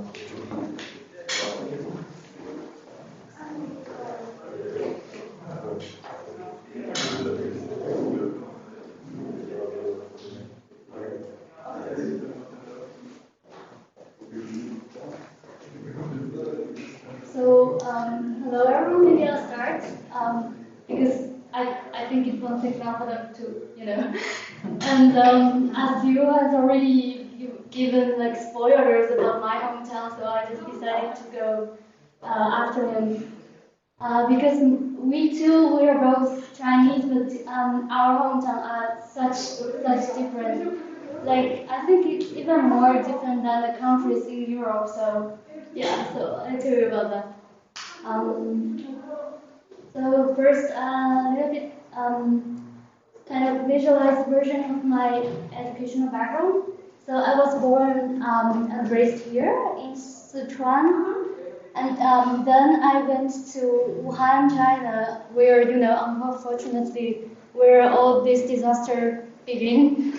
So I did my bachelor's degree there. It's actually a very good university, and Wuhan is actually, it's like Olomouc here. It's a student city, and I did geoinformatics there. And fortunately, during the outbreak of COVID, I wasn't there. I was somewhere in France, but yeah. Anyway, I went to Edmonton to do as a research assistant in Vasco University. It's the same program as Lewis went to. It's also founded, and you guys can actually look it up. It's called MyTax. It's somehow founded by also the Canadian government, and it's 3 months internship and it's a lot of nice experience there. So if you're interested, you can look it up on Google. I don't know. Yeah. So after that, I went to Nantes, France. And I spent 1 year there as an exchange student in the last year of my bachelor's degree. And luckily, after that, thanks to Professor Witt, because he interviewed me and he let me in this Erasmus program. And as all of the other guys, I spent last year in Salzburg, Austria, mainly doing geoinformatics also. And now here I am in Olomouc, studying geovisualization. So then I'll tell you more about my hometown and how it's different from Leo's hometown. So my hometown is here. You see it's in the western part of China, and Leo's is somewhere like here, right? Yeah. So in China it's like this. The eastern part is the most developed region. And when you go to the western part, it's much less developed. So my hometown is, I would say, like, I think hometown's GDP, even it's a city, I think it's more than my province. So, but luckily we got more, natural thing. We're more close to nature. And my province is one of the most popular tourist destination in China. So if you go even western, so this is Nepal you can see, and this is Tibet, and this is the Himalaya mountain. So you see we are pretty close to mountainous area, and that's why we are less developed. But that's why we have more culture and more nature, So yeah, I love my hometown. And a little bit picture, attractions. This is a town called Rice Town. If you translate it directly from Chinese, it's Rice Town. But no, not rice. Sorry, Rice Town. But you would not see any rice here. But the reason why it's called Rice Town is actually about 300 years ago, the governor there, he wanted to somehow try to plant rice in this kind of condition. I don't know what's wrong with him, but he really wanted this to work. So he named this town Rice Town, just to wish it would work to plant rice here. Well, I don't get him, but yeah. And this is one of the most popular attraction in my province. I have been there personally, but you see this picture is not taken by me, because if I took it, it would be people. So this is not a photo from the internet. I don't know when they take it, because basically I think, you still see the people here. So basically I think 365 days in a year there's loads of people there. So I mean, the scenery is stunning there, but not recommended. No, don't go there, a lot of people. And this attraction I recommend a lot. It's also located in my hometown, in the western part, it's very close to Tibet actually. So the building style you see here is very close to the Tibetan building like architecture style, and it's a very like not that popular attraction site. So there's not a lot of people there. So if you have the chance to visit, I recommend this a lot because you won't be like missed in lost in people, mountain people see And some fun facts. Well, we have like same like comparison here. The area of my province is larger than the whole nation of Germany, and we have a similar amount of population. I think it's a little bit above 80 million in my province, and we are less developed, remember? Yeah. So, oh, sorry. And the second is that Sichuan opera, which is this, is one of the most famous opera among several types of Chinese opera, and it's very like ancient. It traces back to I think around 1,000 years ago, like very ancient opera. And the most important one, we have more than half of the panda population because we have a lot of bamboos there. I remember when I go back to the village, like where my parents are born and raised, there are like basically all bamboo forest. And in my hometown, you will find the chance to see these kind of baby pandas, which is the cutest in the world. And yeah, I actually had the chance to go to the like kind of the panda park in my province, but I missed those panda babies because they were sleeping when I went there. But yeah. And last is about food. Yeah, so Sichuan hot pot is one of the locals' favorite meal and one of the most, I would say, popular meal in China, but not for him because in like China is so different. In his region, people don't eat spicy food, not at all. They eat sweet stuff. And in my region, we don't eat sweet stuff. We eat spicy stuff all the time. So yeah, it would be crazy for him to go to my hometown, and yeah, like he would not survive because, yeah. And I will show you some pictures about food. You might, I don't know, have you seen this name of my province in a menu here? Because I have seen my province in a menu in a Chinese restaurant there. They have like Sichuan chicken, Sichuan beef, Sichuan pork, I don't know, they just name it randomly. Like, even though the restaurant here is run, like most of them, I don't know, run by Chinese people, but they are not authentic at all. I show you what authentic Sichuan would be like. So this is the hot pot. You will never find things like this here because people cannot take it. Even for him, he cannot take it, so. Yeah, so this is hot pot. It's basically a lot of ingredients and like flaming hot pot in the middle, and it's constantly heated at the bottom. And it's very nice for family and for friends to get around and sitting around the table. And to eat this kind of meal, it can easily last more than 2 hours. You can eat it for even 4 hours because it's constantly heating. It will never get cold, and you have this like different kind of ingredients, and you just put it in, and when it's cooked, get it out, and you have kind of like soup here, yeah. And the two main ingredients of Sichuan cuisine is chili, and this is called Sichuan pepper. It's somehow like black pepper, but very different taste. It has this kind of numbing effect. Like after you eat this, you would feel your mouth is numbed. Yeah, it's very interesting, but I like it very much. And this is the iconic mapo tofu. I don't know if you have heard of it.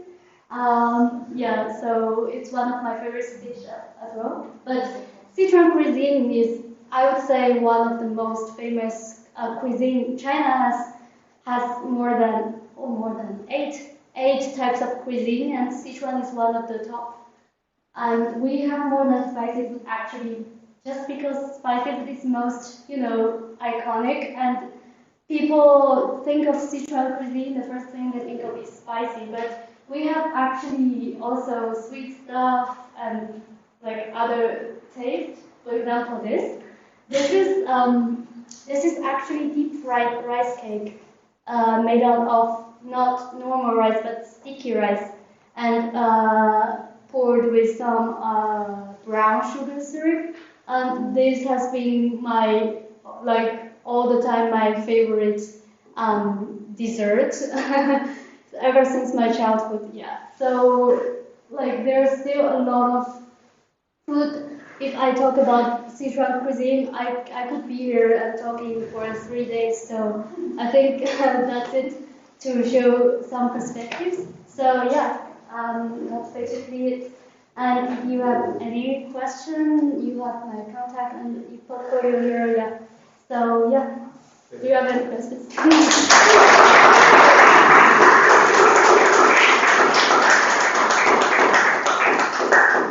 Thank you.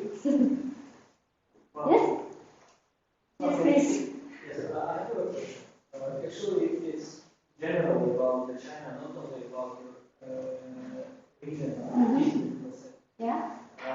For example, here in Czech Republic, yeah. It's about the cars, the car numbers. Like for example, here in Czech Republic, if the number starting with A, like at the letter, it means it's prime because the first letter.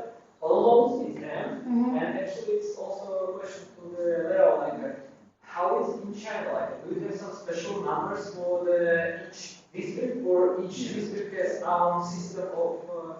Yes, we have for each province, for example here on the map, these kind of boundaries are province boundaries. For those province, we have Chinese character written on the license. And for each city, because for example, my province have more than 30 cities. So for each city, it's coded by alphabet. So mostly A would stand for the capital. Yeah.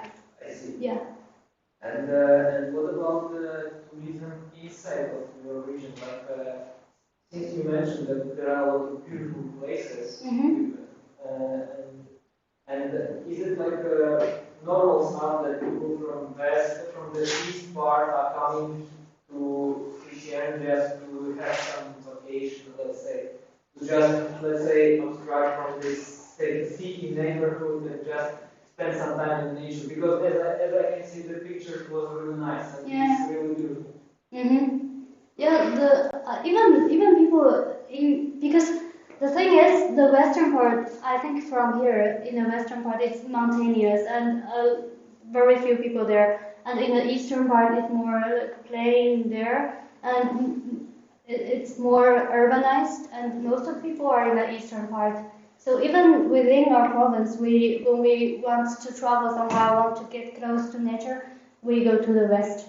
And for people in the east, they also come by car or by plane just to get close to the nature. Yeah. Whoa. Cool. Thank you. So I'm a little bit curious. As I know, there are many dialects of Chinese. Yes. And do you understand each other if you talk your Chinese? No. Okay. No, not at all. I would not understand, and you would not understand me as well. So we both speak Mandarin, and I speak my dialect, like Sichuan dialect, and he speaks Cantonese. So I don't understand Cantonese at all. But I think Sichuan dialect yeah, kind of my dialect is more close to Mandarin, so he maybe can understand a little bit, but if I speak fast, he would not understand a thing I know. But for Cantonese, even if he speaks very, very slow, I cannot understand at all. South is kind of other language system, because when North China people occupy the whole China, then they bring their materials to the whole China, but we need to start kind of other language, but due to our local language. It's not kind of dialect in South China, but it's different kind of language system, and also have their own words, if you talk about the traditional Chinese, that's Cantonese. Okay, thank you both. Thank you. Thank you.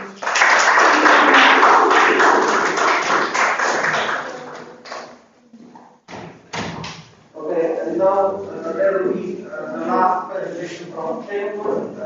This side, our PhD student who spent last month in Krakow, in Poland.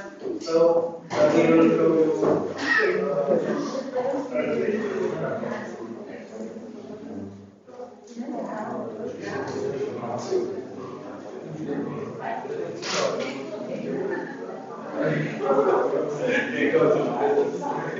Okay, so hello everybody. My name is Pavel, and I'm on PhD study here in the Department of Geoinformatics. And in October, I've been in Krakow. It's near from the border from foreigners.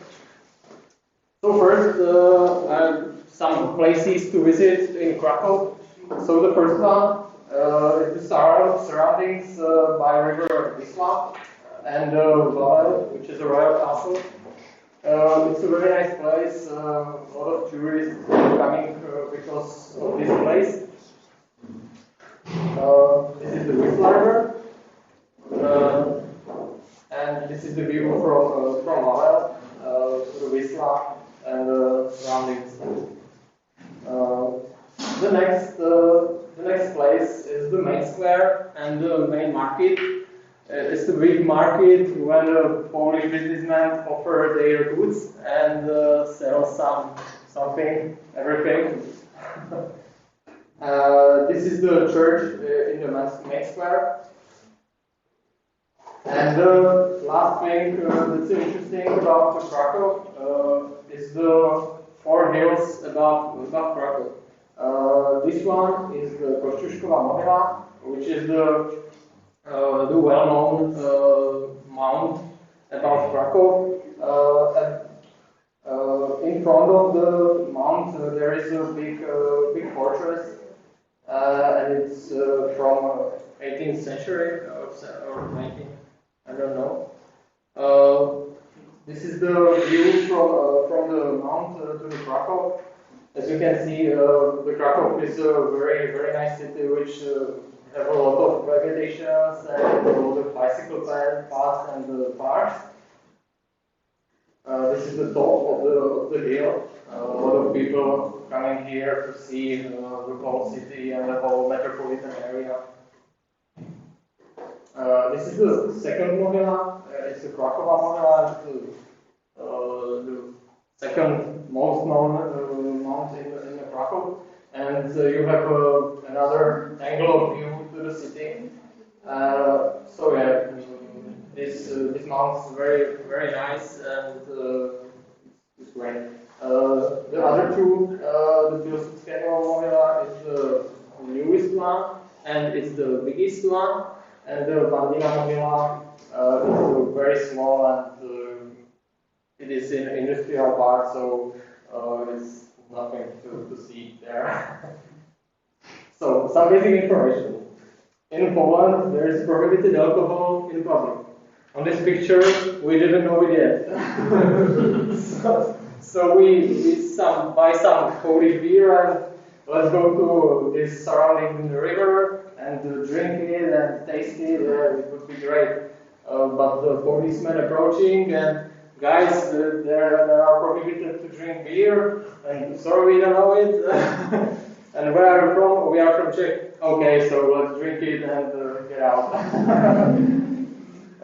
Because the beer price in the center is about 75 crowns, so we decided to buy this one. And if you want some best budget restaurant, you can go to McDonald's or buy some other fast foods. Like kebab or zapiekanki, which is the Polish traditional food. And the AGH canteen was closed due to COVID, so yeah, I can't go to the canteen. So let's talk about university. I've been in AGH University in Department of Geoinformation, Photogrammetry, and Remote Sensing. I am too lazy to take photos, so this is from Google Maps. And and this is the room where I've been and where I work.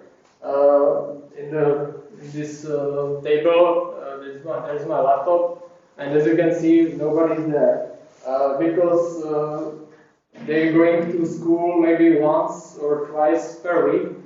So when I arrived there, they gave me keys and okay, you have a keys now and go to school when you want. So every time when I go there to this office, I've been there alone almost. No, this time the Dan is in Krakow, so he take photo of me in this room.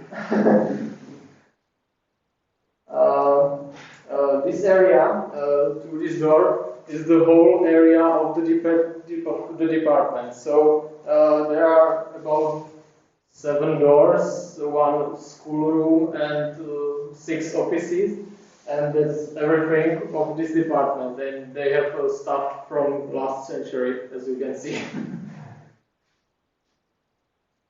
So accommodation, I live in Dom Studentsky 19.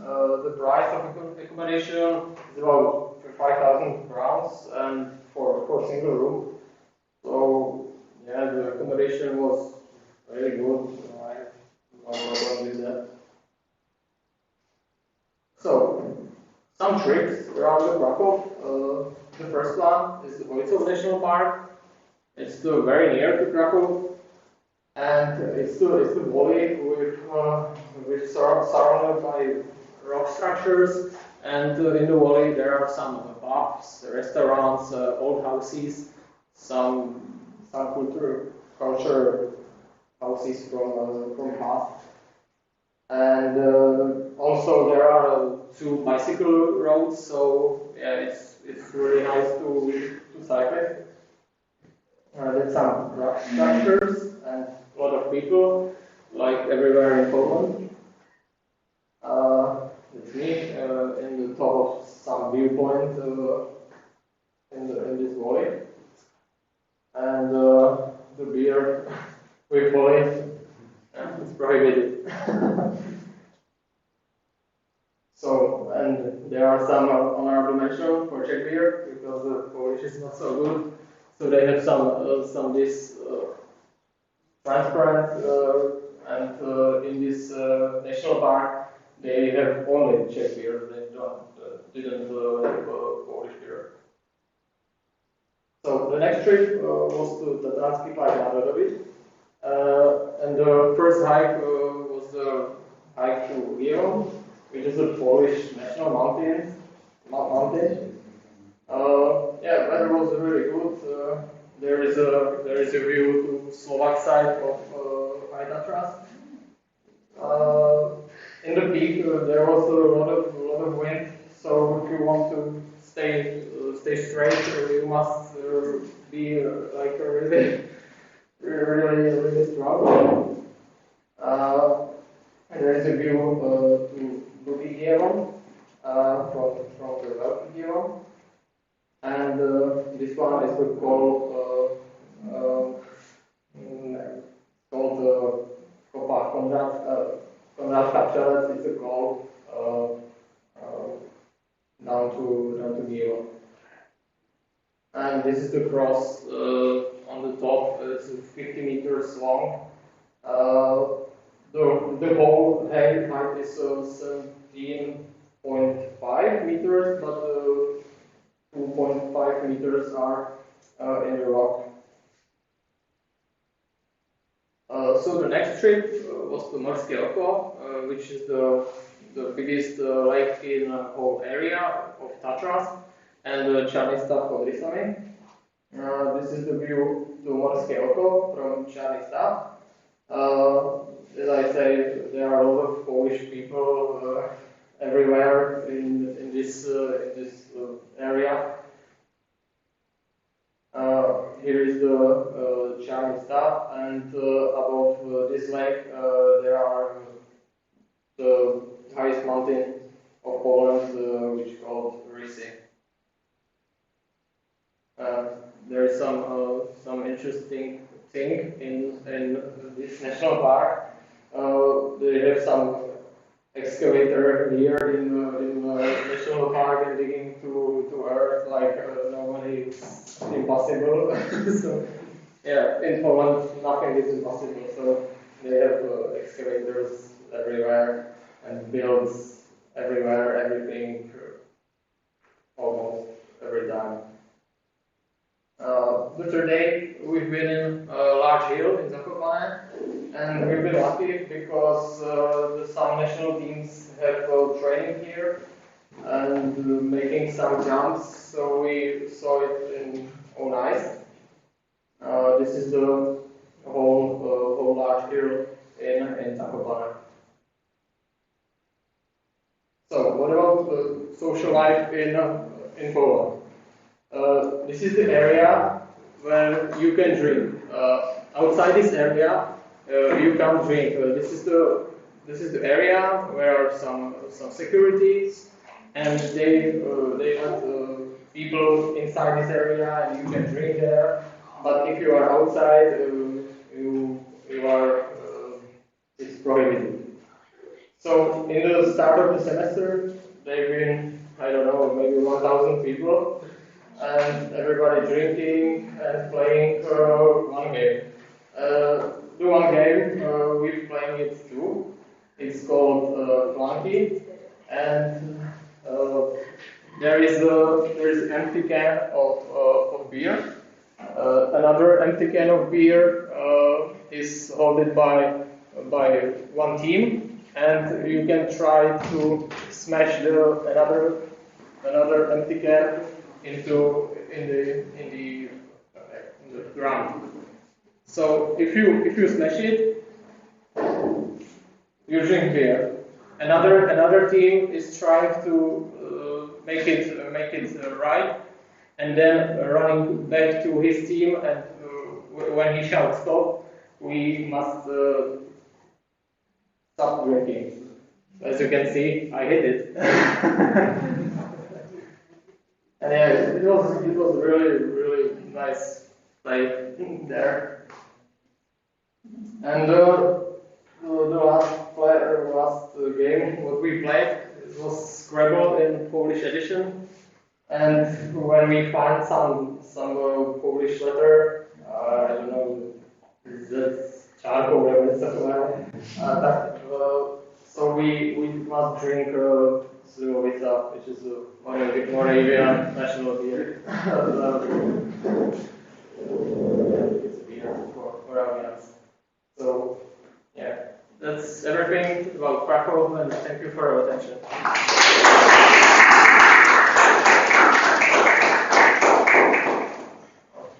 Okay, thanks for the presentation. If there are any questions, you can ask, but I will start. Are they planning to have a Christmas market on the main square? I'm not sure. I don't know. I don't know. Okay, because it's a nice thing. Krakow is not far, and there is how long will it take? It's 4 hours biking from Alps. Yeah, and the Christmas markets are quite nice. Yeah. Okay. So.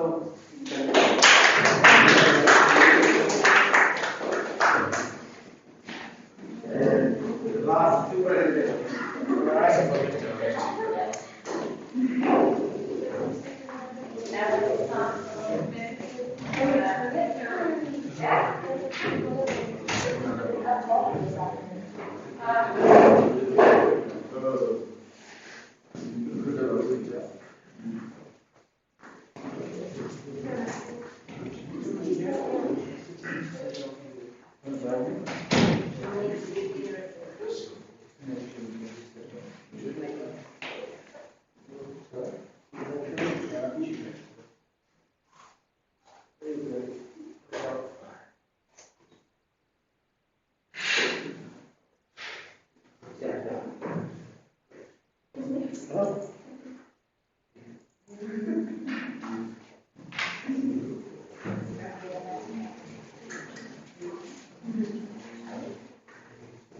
Okay, so hi everybody, my name is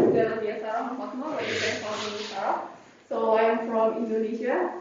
It's Southeast Asia, if somebody doesn't know.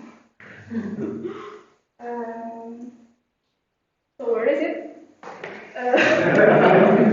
This is really a good map for me because it's really showing where it is in Indonesia. So it's Indonesia, outside of Indonesia.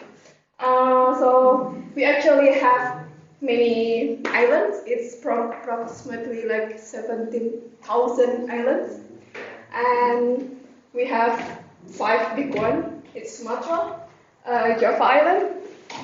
I'm from Java Island, but I cannot speak Java programming language. And then this is Borneo, or Kalimantan, we call it Kalimantan, Sulawesi, Maluku, Papua, and some Bali, small here. Everybody in Bali. So the fun fact, we colonized by mostly European. First it's Portuguese, and then Britain, and for a very long time by Dutch. Mostly they search for spices. It's like nutmeg, bay leaf, and something like that. And actually at the time it's really precious one, like gold. So that's why they come to us. And how rich they are during the colonization. The Dutch company is called Dutch East India Company. Why they name it East India? Because at that time actually Indonesia is not a country. And they just name it the location that they found, oh, it's East India. So our name is India at the time. And how rich they are, like you can see the money there that already they got it during our 300 years, and the big company that already exists now. The next one. This is so after a while we've been colonized and we tired of it. We decided to be a country. Is it true? Because we actually talk in different languages. From Sumatra, Java, Borneo, we talk different. I cannot understand them, but we have same fate, colonized by Dutch. So we decided to be a country. This one, so we decided to be a country in 17 August 1945. This is just mocking how we supposed during that time. So Sukarno is our first president. He's here. This is not Apple. This is just mocking. Sukarno, our first president, and Hatta is our vice president, and Sultan Syahrir. So during our Independence Day, we kind of like change our government structure from Republic to United of States, something like that, and he is the first prime minister. And this picture is actually represent how there, like Sukarno, he's so famous, he's flamboyant, he's kind of like Apple fanboy, and Hatta is chill one because he is nerd, he really likes books, and Sultan Syahrir, he doesn't have any, and he doesn't actually that famous beside two of them because he mostly like underdog hero or something like that. And how populated Indonesia is, if we can compare, we are the 4th most populated people. You can see the number here, so many numbers compared to Czech Republic. Yeah, we are quite populated, but mostly they live in Java Island because our capital city is Java. And yeah, that's it. We are so many people, and there is no migration comes to Indonesia. I mean, because yeah, we have too many people. Where you come here? And here's some fact about Indonesia. Because we are exactly in the equator line, so we are tropical. If you want to go there to experience sunny all year, welcome. And because we also, with the condition of the geographical condition, we have rainforest mostly. That's why we call it our country Emerald of the Equator, because you can see it's just green because it's the rainforest, and we have very many mammals, reptiles. We have this one, the dragon, Komodo. It's the only one here, somewhere here. And orangutan, mostly here and here. And what is this? We have very many endemic mammals and fauna and flora. And the food, something that I really like. We have many varieties of food, from seafood, from vegetables. We eat vegetables a lot, and chicken, beef, and not pork. We mostly because we are Muslim, we don't eat pork. And this is from my hometown, Jakarta. It's called gudeg. This is from jackfruit. So we consume jackfruit with rice. Imagine. And this is rendang. This is the most famous one until Gordon Ramsay. If somebody knew, he come to Indonesia just want to learn how to make rendang. If you want to watch this in National Geographic Channel. And this one is called pempek. Pempek is from rice flour combined with some sea fish. I think it's mackerel. And then we put something inside. It's mostly like egg. And then this one, I don't know what. But this is so good because this is like typical daily food that we have, mostly like vegetables, rice, and some protein from meat or eggs. And his one is barbecue chicken mostly. It's called satay. And this one is noodle with chicken. It's so good. And another one still for the culinary. So Indomie is quite international. The fun fact is from Indomie, it's so famous in Nigeria until people in Nigeria think that Indomie is their local product. And I have to tell them that, so we have some students from Nigeria and now they are in France. I have to tell them like, is it true that in Nigeria Indomie is so famous? Yeah, it's our local brand. No, dude, Indonesian me. That's I have to explain it. And this one, if somebody vegetarian or vegan must know this one's called tempeh. It's from fermented soybean. It's so healthy. And chili, as you want, we also really like chili. Really love chili. Like we have kind of a sambal is called chili. We grill it with some other ingredients, and we can more than 20 types of sambal. And we also put chili in every dish. So if you don't like chili, good luck. And then so this is the story about where I doing my community service. So I'm from the oldest university in Indonesia, called Gajah Mada University. And in Gajah Mada University, we have mandatory course that we have to apply it what we have learned so it's in our third years. We have to go to somewhere in the country and we try to help with the community that faces the problem there. So it's because in my country for getting university, the change is really small, like only 5% from total population that can go to higher education. And by doing this community service, we hope that what people who lucky going to university can spread what they learn to the community. So this is what I do. It's for 2 months in Colora Island, Morotai, Normalku. Where is it? We will see. Where is it?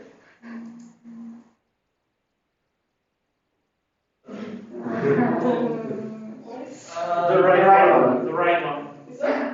Yeah. Okay, so this is Indonesia, and this is where I come from. This is called Jakarta. Okay. Cool name. This is my hometown and my university place.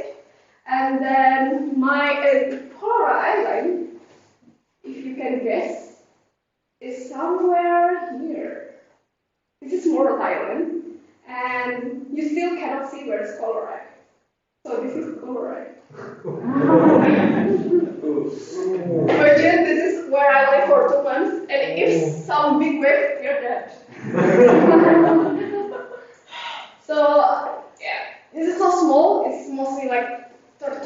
people live there. 30 people live there. It's so small. So first day when I arrived there, I going surrounding the island. It's kind of like 40 minutes by walking. Imagine, it's so small. And after a while, when I walk, so I starting here, I'm going to the north. And here, I found shark. A dead shark with half eaten. I was like, okay, cool. There's a lot of shark here. And I cannot that good swim, so. And then this is where we come here, 24 students. But so we actually have to do something that we have learned in university and then apply it to some kind of program to the community. But mostly we are doing holiday because it's beach.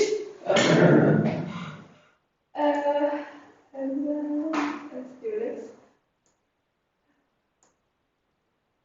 Okay. So this is the only way going out and in from the island is dock. It's really small. And only kind of like small boat that can go to, and small ship like ferry can go to this island, and big ships, no. So what they do, this is mostly what they do. The children, they just using styrofoam and just floating around the island.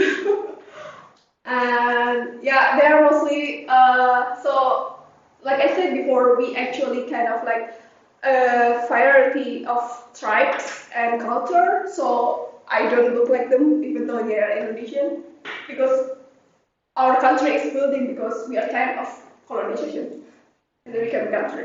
So we are really different from one another island. And this is their traditional dance. I don't know, but they this is the school, so we are also kind of like teaching the elementary school there. They have elementary school and some secondary school there. This is what we have in Ireland. This is why I really love being here for 2 months, because this is really what we see when we going to diving or just snorkeling. This is what we do every day, snorkeling, diving. Can you imagine? It's holiday. It's not community service at all. This actually a camera from my friend, because she got the underwater camera. My camera doesn't work in underwater. Yeah, this is the real photos from my friend. It's really beautiful because actually Coral Island is part of the world coral reef belt area. That's, if you can see, from Philippines and then from Indonesia until Australia. Yeah, more photos of Nemo. This is the food again. Because they are mostly a fisherman, their main food is fish, of course. But interesting things, we actually in Indonesia we actually eat rice every day, 3 times is rice. But in that island, they don't have rice field, of course. They eat with banana. So it's banana, sambal, again chili. See, you cannot live without chili. And some other dish. So that's like the daily meal there. This is the fish that. So we going to the boat, and so we actually live with family there. 24, and then we divided by 2, and then live with the family there. So we have kind of like step family there, and we at that time we following them to go fishing, and this is what they got. Mostly the fish is this big. Next, this one. This one is quite dangerous, because if you put your finger here and then they still alive and they will just breaking down. It's pretty but dangerous. Yeah, this is mostly the daily product from their fishing every day. They will just sell it and then going to fishing again just every day, something like that. Yeah, they have also this turquoise, yeah, turtle. They also have this one. It's commonly found there. This is another island. If you remember, there's a lot of small islands, and this one the other island. And during day you can see the sun here. But if the the wave already high, you cannot see the same here. So it's kind of like floating.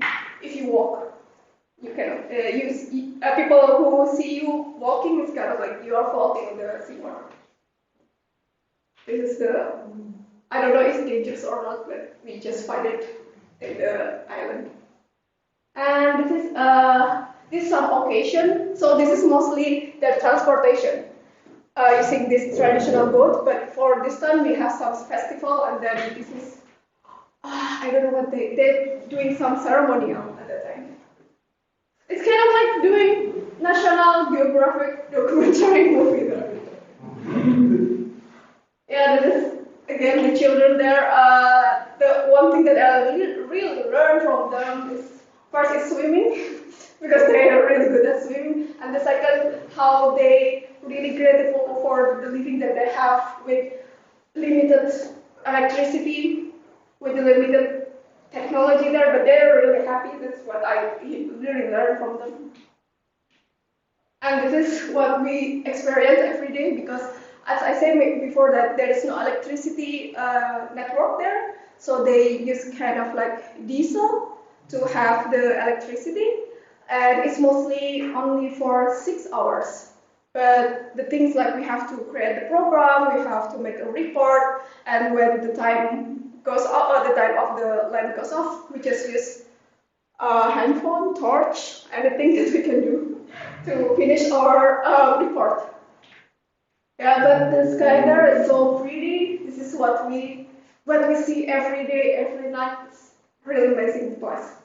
And just don't go to Bali. You will not find anything about it. So that's it. Thank you.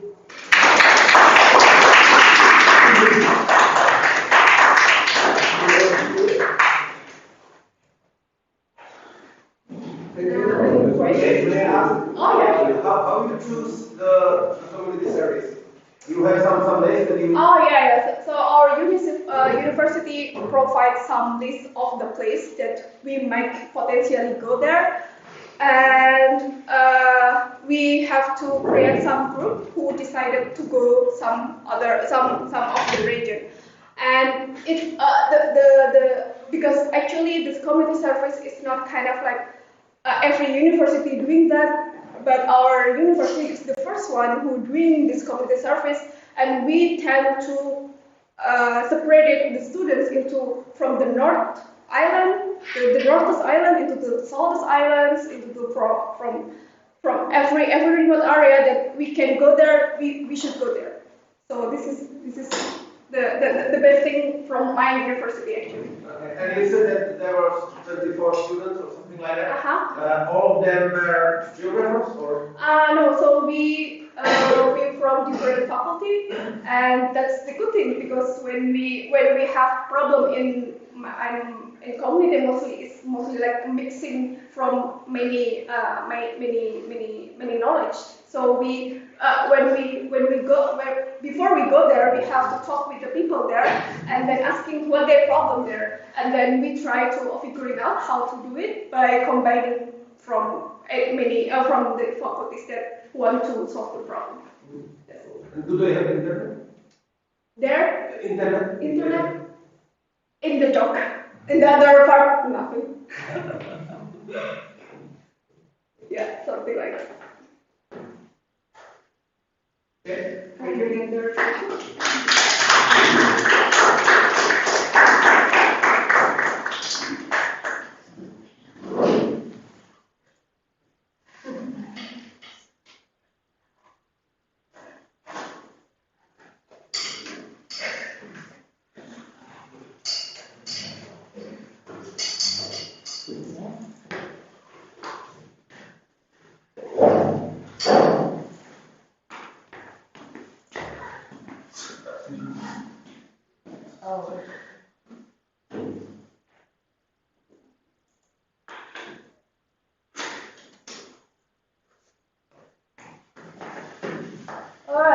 so we're kind of already after 7, so I will make this as quick as I can.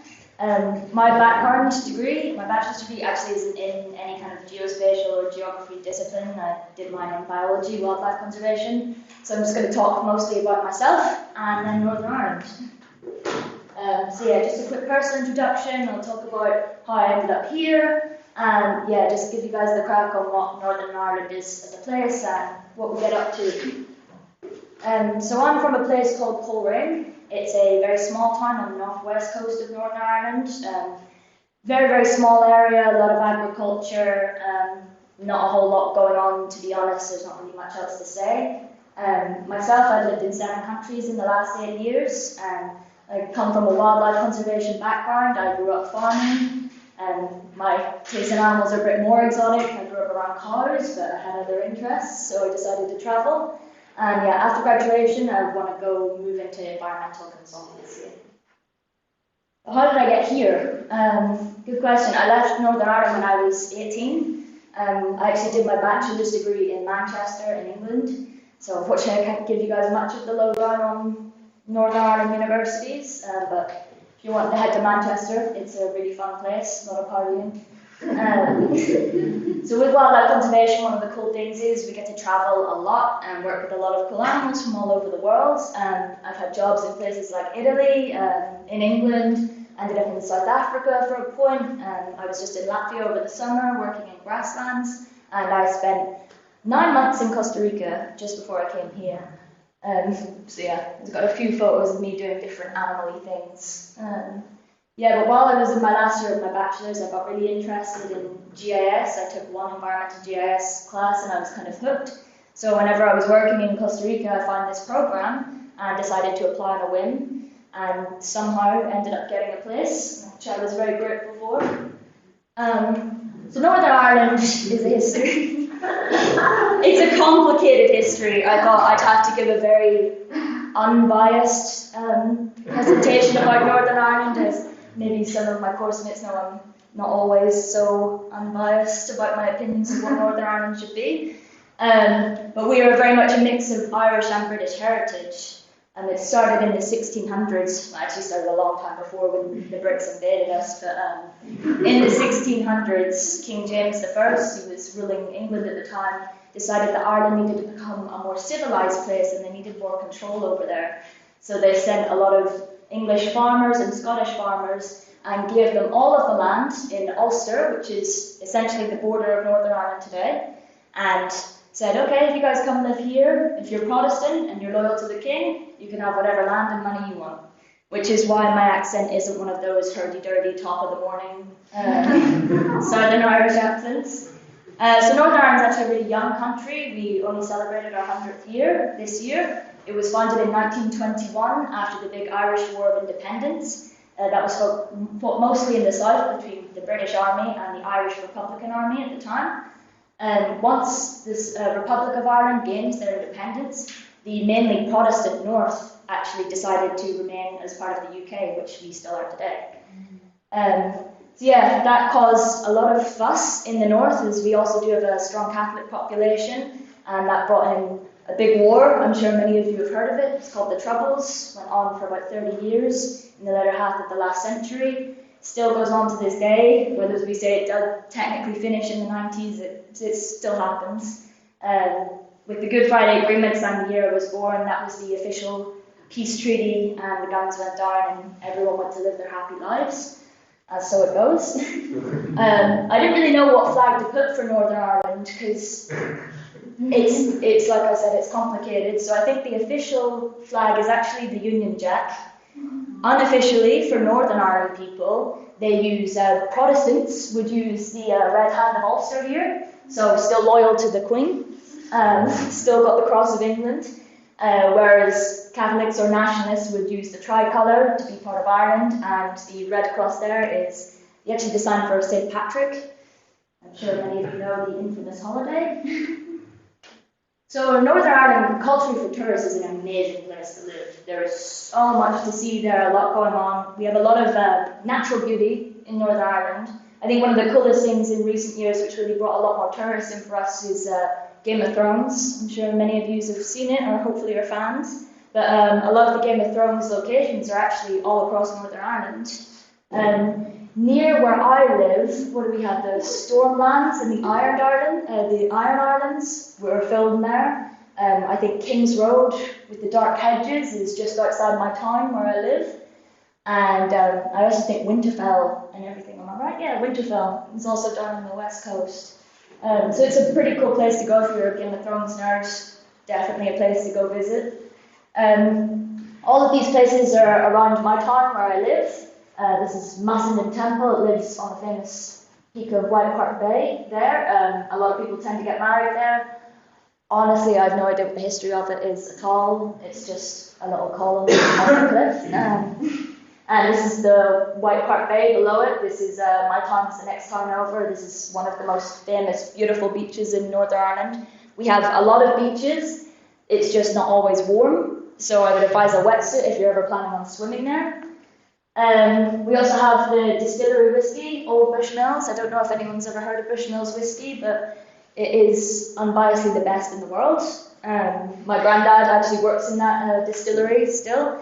Yeah, it's a big farming community there, and a lot of men, even them, still work part-time now because you get a free bottle of whiskey at the end of each week. And I think one of the things Northern Ireland is actually most famous for is the Giant's Causeway. It's one of the 8 natural wonders of the world, I think. It's a very, very cool place to visit, again, about 20 minutes away from my home. Just a bunch of hexagonal columns. There's a bit of a backstory about a giant called Finn McCool, who apparently built it himself, but I think that's a bit of a legend. So there's quite a lot of fun things to do in Northern Ireland. Historically, I would always suggest anyone who's going to Northern Ireland to learn a bit more of our history and our politics and our culture, because it can be quite a sensitive thing. And I would always encourage them to learn an unbiased version of it. One way to do this is to go on a tour of the murals. Northern Ireland is famous for its murals. There are over 2,000, I think, across the whole country. They're mainly used for political purposes, to send a message, and they're shown in kind of predominantly Catholic or Protestant communities to show their support for certain causes. So this is actually of Bobby Sands. He was a very famous hunger strike activist for the Irish Republican Army, and he actually died in prison. And then this is a big UFF East Belfast Brigade. This is on the corner of where my aunt lives. Yeah, very comforting image. Also then we have our sports. The Irish, we're not very good at sports nationally, but that's because we have a lot of our own sports that we're actually really good at. So in Ireland we have Gaelic sports. So those are Gaelic football and hurling. I actually gave Anna a taste of Gaelic football not long ago. It's an awesome game. Pretty much any Irish sport is just high contact, high speed, a lot of people just crashing and fighting with each other. So we're also big boxers, yeah, big ice hockey team and the rugby. Pretty much any contact sport you can go see in Ireland. And we do have a bit of tradition. We like to keep our culture quite close to us. So here are just a few of the things that we get up to back home. A lot of our events and stuff are things that have been going on for hundreds of years. The Old Landis Fair, I think, is one of the oldest fairs in the country. It's been going on for 400 years. It's actually run by the travelling community, or gypsies. They come every year, and it's a place where people go to trade animals and have rides and drink a lot. Super fun. I would recommend it if anyone's ever there in the summertime. We also come from a heavily agricultural country. I come from a farming family. I think pretty much everyone I know comes from farming family. It's a very green area. And we have the Balmoral show, which is one of the funnest things to go to, actually. It's basically a lot of people getting cattle and showing them off against each other.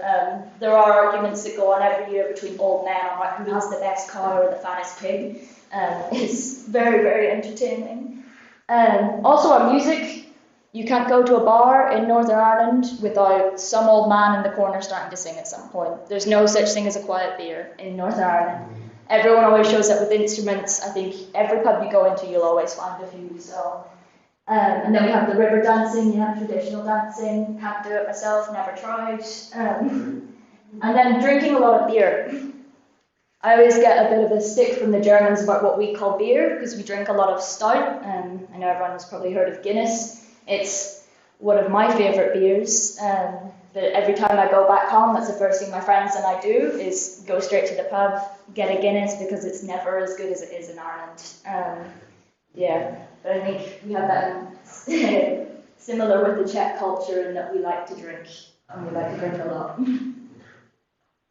To be honest, when I made this slide, I talked to a couple of my friends about what university life was like in Northern Ireland, because I obviously was in England at the time, and instead of giving me any sort of useful information, they just told me about the party life.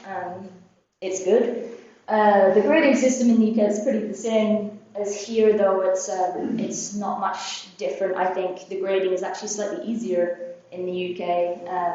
I think the top grade starts from 70% and above, and I think anything above 40% is a pass, so I wouldn't be worried.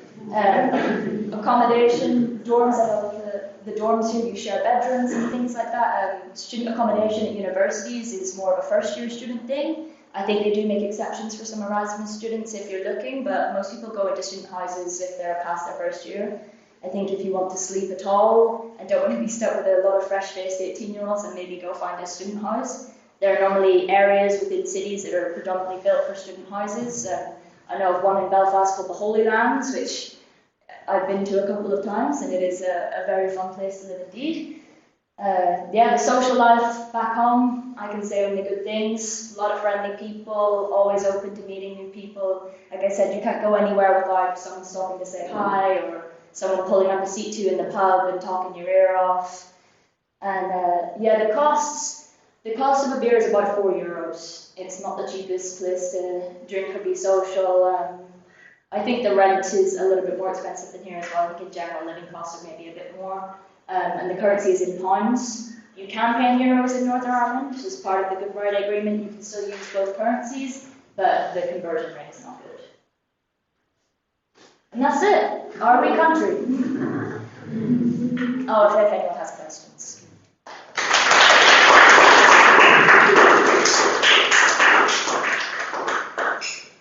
Thank you. Any questions? Do you like Czech beer? I love Czech beer. I think it's one of the best of anywhere I've ever been in my life. I think Irish are not a big lager or pilsner producing country. We just have our stouts mainly, so I'm a massive fan of the beer here and the prices. Okay, so if there are no other questions, I would like to thank all presenters. It was super interesting for me. I liked it a lot, and I was really surprised by the variety of presentations. Each of them was different, but all of them were cool. One was about food, one was about island, one was about beer. So it was really nice, and I hope that you enjoyed it as well. And I would like to thank also to the rest of the audience. It was long, but yeah, I like it. So thank you. And I would like to go for some beer, so if you want to join, you can join us.